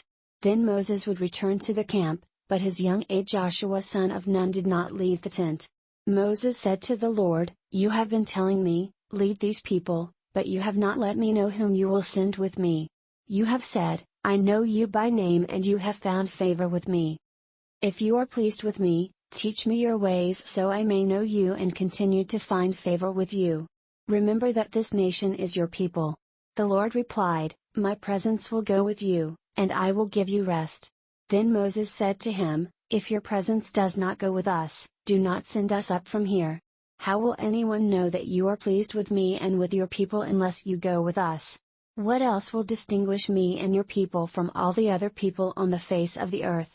And the Lord said to Moses, I will do the very thing you have asked, because I am pleased with you and I know you by name. Then Moses said, Now show me your glory. And the Lord said, I will cause all my goodness to pass in front of you, and I will proclaim my name, the Lord, in your presence. I will have mercy on whom I will have mercy, and I will have compassion on whom I will have compassion. But, he said, you cannot see my face, for no one may see me and live. Then the Lord said, There is a place near me where you may stand on a rock. When my glory passes by, I will put you in a cleft in the rock and cover you with my hand until I have passed by. Then I will remove my hand and you will see my back, but my face must not be seen. Exodus 34. The Lord said to Moses, Chisel out 2 stone tablets like the first ones, and I will write on them the words that were on the first tablets, which you broke. Be ready in the morning, and then come up on Mount Sinai. Present yourself to me there on top of the mountain. No one is to come with you or be seen anywhere on the mountain, not even the flocks and herds may graze in front of the mountain. So Moses chiseled out 2 stone tablets like the first ones and went up Mount Sinai early in the morning, as the Lord had commanded him, and he carried the 2 stone tablets in his hands. Then the Lord came down in the cloud and stood there with him and proclaimed his name, the Lord. And he passed in front of Moses, proclaiming, the Lord, the compassionate and gracious God, slow to anger, abounding in love and faithfulness, maintaining love to thousands, and forgiving wickedness, rebellion and sin. Yet he does not leave the guilty unpunished, he punishes the children and their children for the sin of the fathers to the 3rd and 4th generation.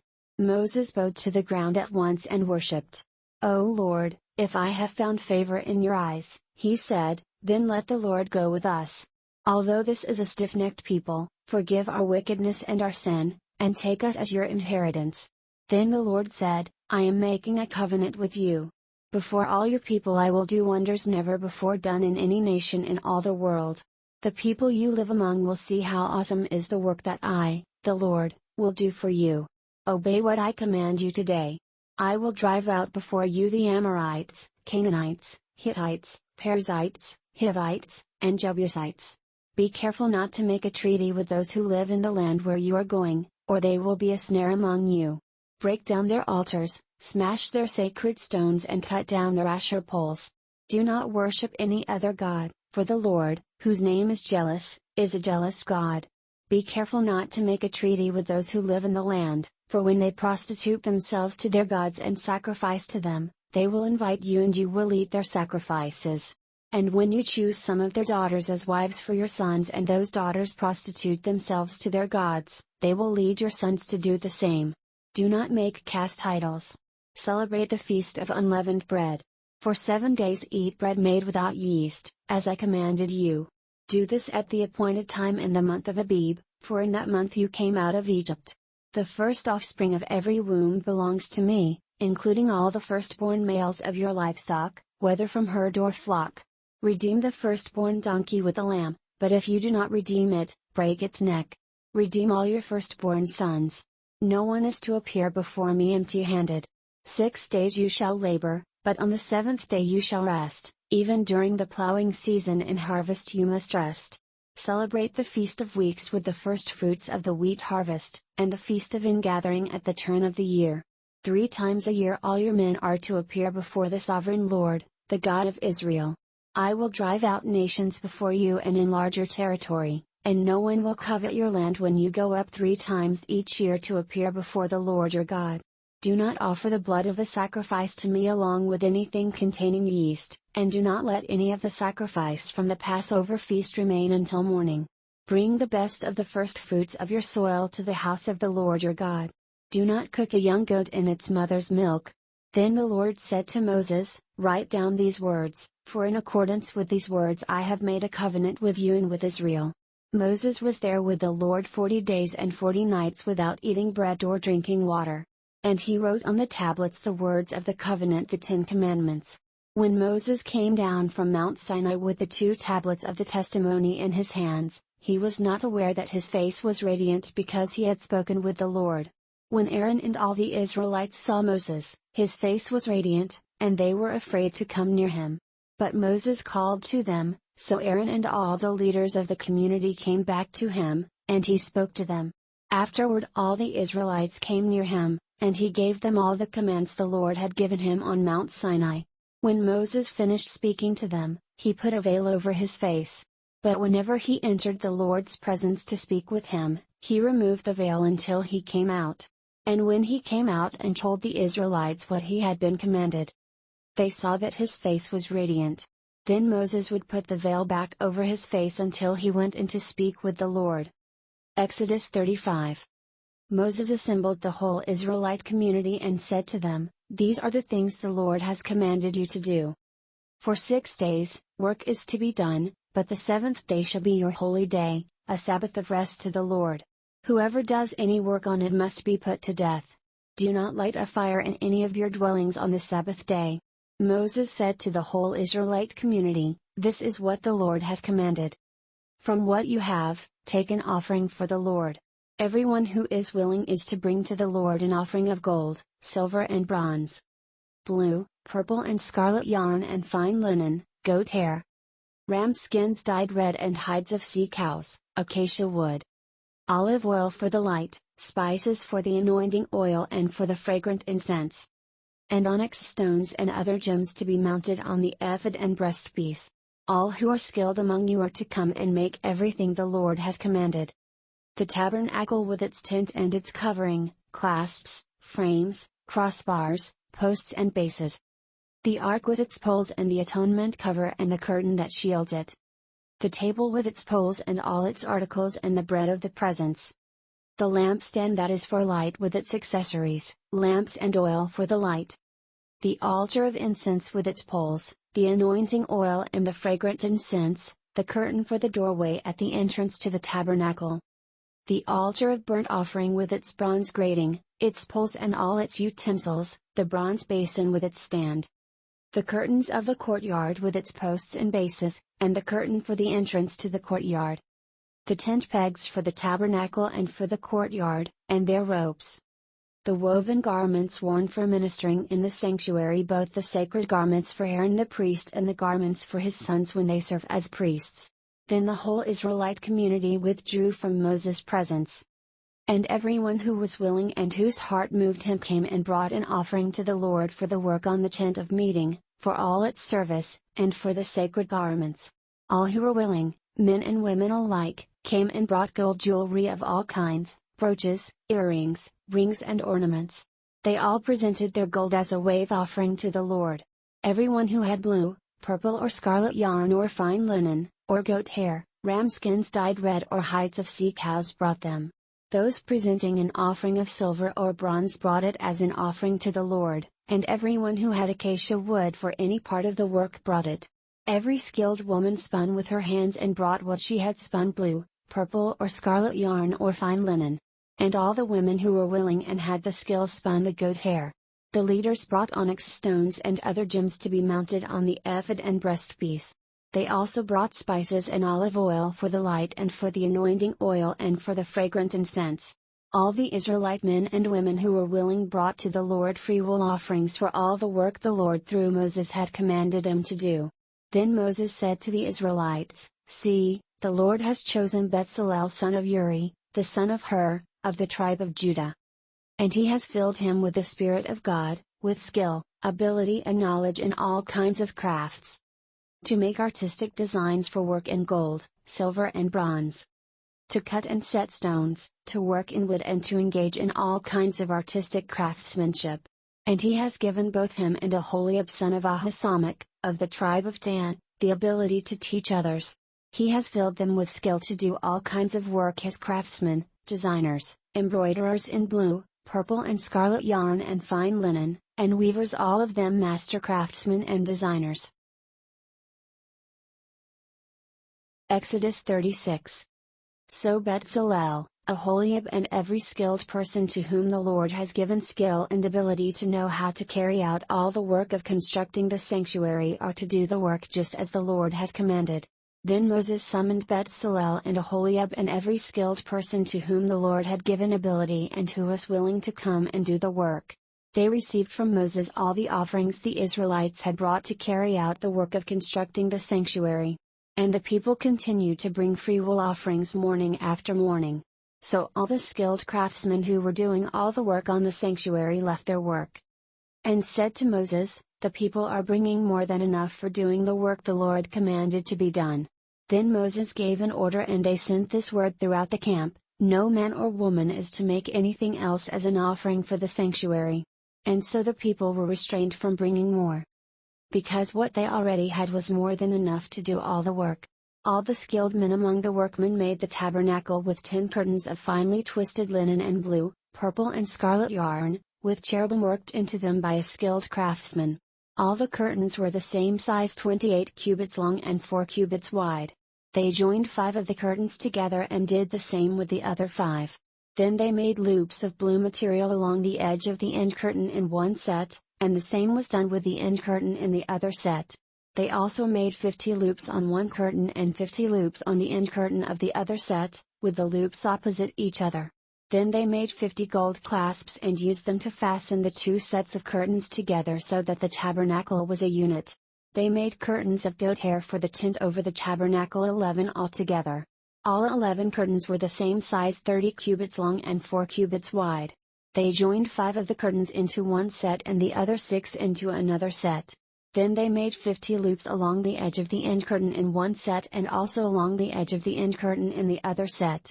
They made 50 bronze clasps to fasten the tent together as a unit. Then they made for the tent a covering of ram skins dyed red, and over that a covering of hides of sea cows.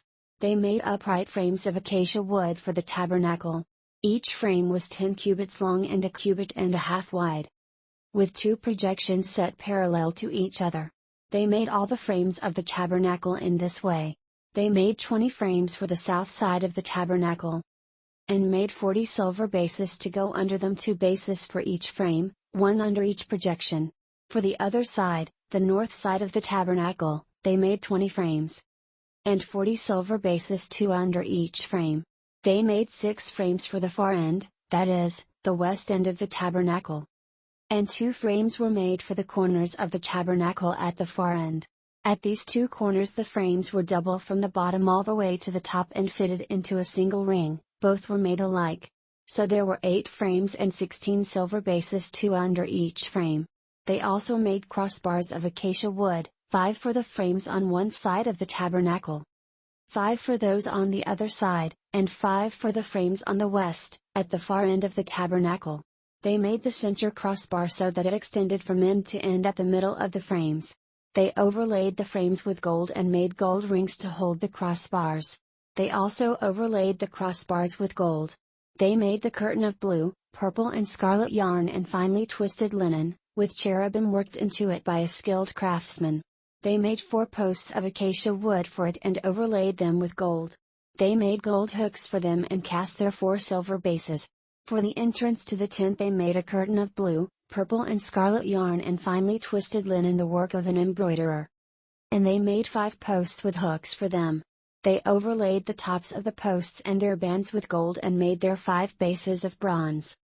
Exodus 37. Bezalel made the ark of acacia wood 2.5 cubits long, a cubit and a half wide, and a cubit and a half high. He overlaid it with pure gold, both inside and out, and made a gold molding around it. He cast 4 gold rings for it and fastened them to its 4 feet, with 2 rings on one side and 2 rings on the other. Then he made poles of acacia wood and overlaid them with gold. And he inserted the poles into the rings on the sides of the ark to carry it. He made the atonement cover of pure gold 2.5 cubits long and a cubit and a half wide. Then he made 2 cherubim out of hammered gold at the ends of the cover. He made 1 cherub on one end and the second cherub on the other. At the 2 ends he made them of one piece with the cover. The cherubim had their wings spread upward, overshadowing the cover with them. The cherubim faced each other, looking toward the cover. They made the table of acacia wood 2 cubits long, a cubit wide, and a cubit and a half high. Then they overlaid it with pure gold and made a gold molding around it. They also made around it a rim a handbreadth wide and put a gold molding on the rim. They cast 4 gold rings for the table and fastened them to the 4 corners, where the 4 legs were. The rings were put close to the rim to hold the poles used in carrying the table. The poles for carrying the table were made of acacia wood and were overlaid with gold. And they made from pure gold the articles for the table, its plates and dishes and bowls and its pitchers for the pouring out of drink offerings.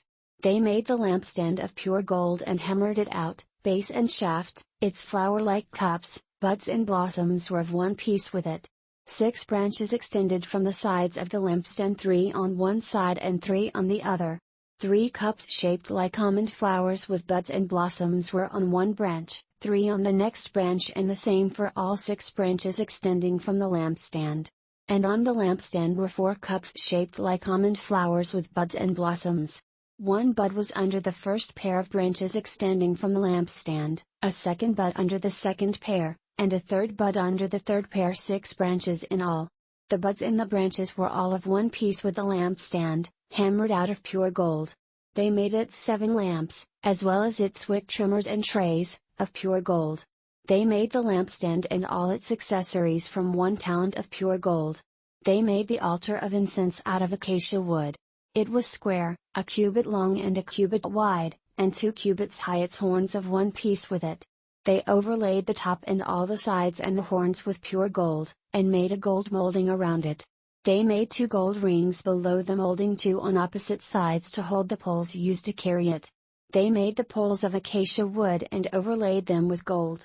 They also made the sacred anointing oil and the pure, fragrant incense, the work of a perfumer. Exodus 38. They built the altar of burnt offering of acacia wood, 3 cubits high, it was square, 5 cubits long and 5 cubits wide. They made a horn at each of the 4 corners, so that the horns and the altar were of one piece, and they overlaid the altar with bronze. They made all its utensils of bronze, its pots, shovels, sprinkling bowls, meat forks and firepans. They made a grating for the altar, a bronze network, to be under its sledge, halfway up the altar. They cast bronze rings to hold the poles for the 4 corners of the bronze grating. They made the poles of acacia wood and overlaid them with bronze. They inserted the poles into the rings so they would be on the sides of the altar for carrying it. They made it hollow, out of boards. They made the bronze basin and its bronze stand from the mirrors of the women who served at the entrance to the tent of meeting. Next they made the courtyard. The south side was 100 cubits long and had curtains of finely twisted linen, with 20 posts and 20 bronze bases, and with silver hooks and bands on the posts.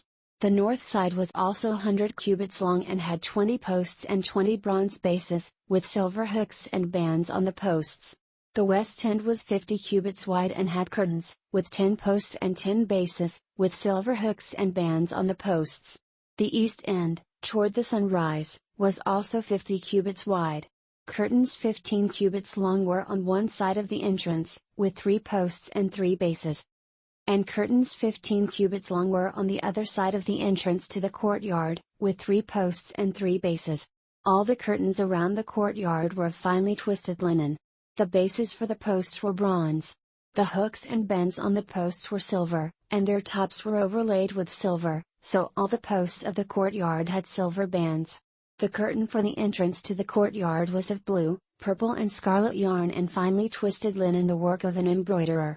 It was 20 cubits long and, like the curtains of the courtyard, 5 cubits high, with 4 posts and 4 bronze bases. Their hooks and bands were silver, and their tops were overlaid with silver. All the tent pegs of the tabernacle and of the surrounding courtyard were bronze.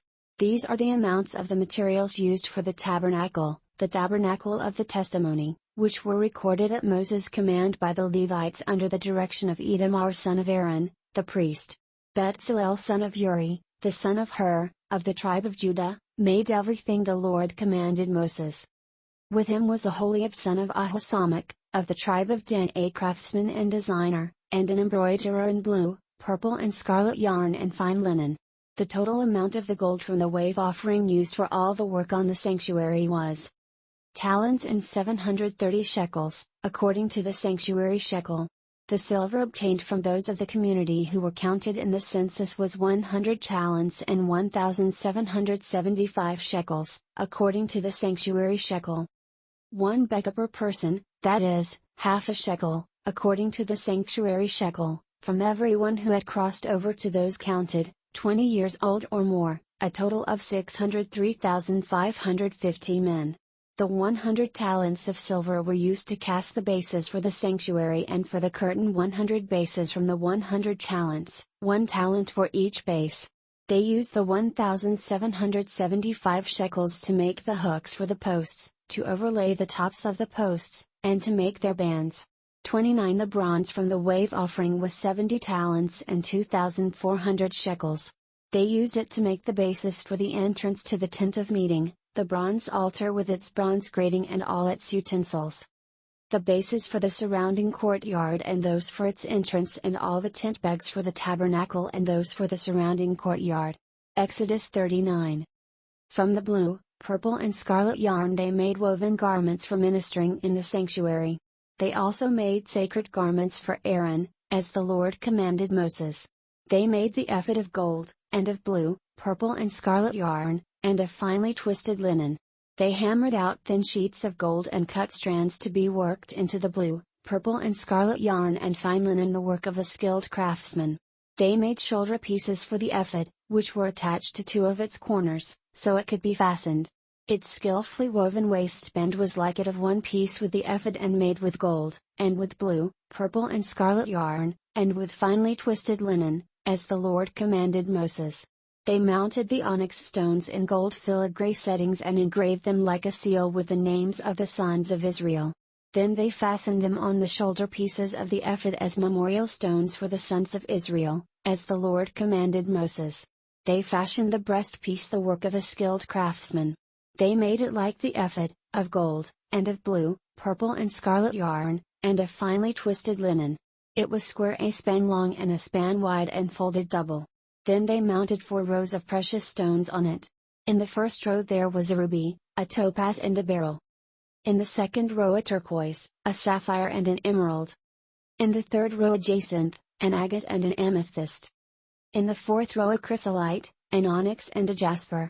They were mounted in gold filigree settings. There were 12 stones, 1 for each of the names of the sons of Israel, each engraved like a seal with the name of one of the 12 tribes. For the breastpiece they made braided chains of pure gold, like a rope. They made 2 gold filigree settings and 2 gold rings, and fastened the rings to 2 of the corners of the breastpiece. They fastened the 2 gold chains to the rings at the corners of the breastpiece, and the other ends of the chains to the 2 settings, attaching them to the shoulder pieces of the ephod at the front. They made 2 gold rings and attached them to the other 2 corners of the breastpiece on the inside edge next to the ephod. Then they made 2 more gold rings and attached them to the bottom of the shoulder pieces on the front of the ephod, close to the seam just above the waistband of the ephod. They tied the rings of the breastpiece to the rings of the ephod with blue cord, connecting it to the waistband so that the breastpiece would not swing out from the ephod as the Lord commanded Moses. They made the robe of the ephod entirely of blue cloth, the work of a weaver, with an opening in the center of the robe like the opening of a collar, and a band around this opening, so that it would not tear. They made pomegranates of blue, purple and scarlet yarn and finely twisted linen around the hem of the robe. And they made bells of pure gold and attached them around the hem between the pomegranates. The bells and pomegranates alternated around the hem of the robe to be worn for ministering, as the Lord commanded Moses. For Aaron and his sons, they made tunics of fine linen, the work of a weaver, and the turban of fine linen, the linen headbands and the undergarments of finely twisted linen. The sash was of finely twisted linen and blue, purple and scarlet yarn, the work of an embroiderer, as the Lord commanded Moses. They made the plate, the sacred diadem, out of pure gold and engraved on it, like an inscription on a seal, "Holy to the Lord." Then they fastened a blue cord to it to attach it to the turban, as the Lord commanded Moses. So all the work on the tabernacle, the tent of meeting, was completed. The Israelites did everything just as the Lord commanded Moses. Then they brought the tabernacle to Moses, the tent and all its furnishings, its clasps, frames, crossbars, posts and bases. The covering of ram skins dyed red, the covering of hides of sea cows and the shielding curtain. The ark of the testimony with its poles and the atonement cover. The table with all its articles and the bread of the presence. The pure gold lampstand with its row of lamps and all its accessories, and the oil for the light. The gold altar, the anointing oil, the fragrant incense, and the curtain for the entrance to the tent. the bronze altar with its bronze grating, its poles and all its utensils, the basin with its stand. The curtains of the courtyard with its posts and bases, and the curtain for the entrance to the courtyard, the ropes and tent pegs for the courtyard, all the furnishings for the tabernacle, the tent of meeting. And the woven garments worn for ministering in the sanctuary, both the sacred garments for Aaron the priest and the garments for his sons when serving as priests.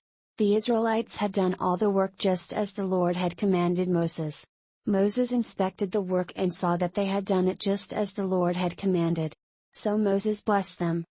Exodus 40. Then the Lord said to Moses, "Set up the tabernacle, the tent of meeting, on the first day of the first month. Place the ark of the testimony in it and shield the ark with the curtain. Bring in the table and set out what belongs on it. Then bring in the lampstand and set up its lamps.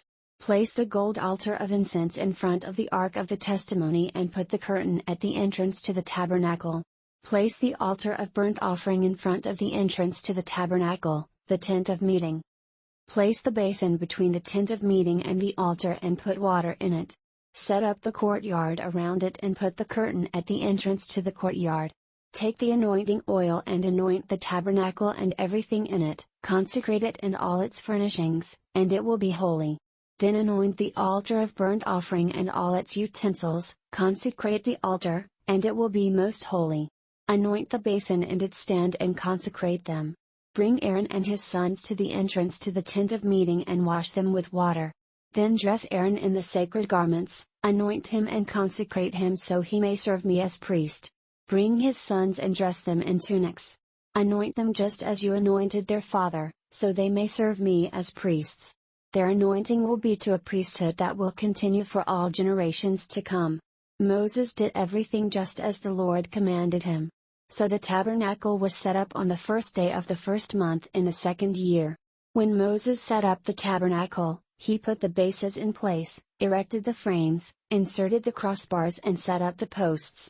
Then he spread the tent over the tabernacle and put the covering over the tent, as the Lord commanded him.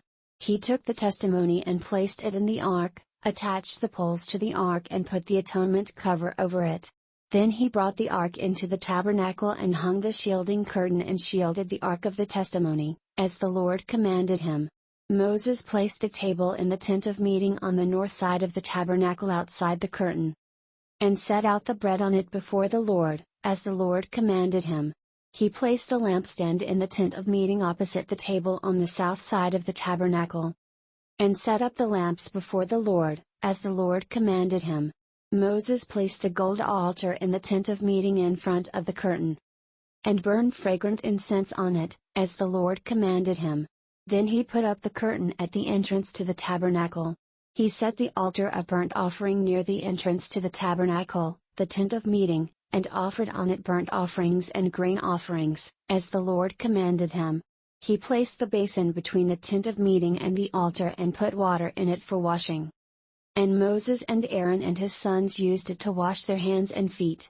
They washed whenever they entered the tent of meeting or approached the altar, as the Lord commanded Moses. Then Moses set up the courtyard around the tabernacle and altar and put up the curtain at the entrance to the courtyard. And so Moses finished the work. Then a cloud covered the tent of meeting, and the glory of the Lord filled the tabernacle. Moses could not enter the tent of meeting because the cloud had settled upon it, and the glory of the Lord filled the tabernacle. In all the travels of the Israelites, whenever the cloud lifted from above the tabernacle, they would set out. But if the cloud did not lift, they did not set out until the day it lifted.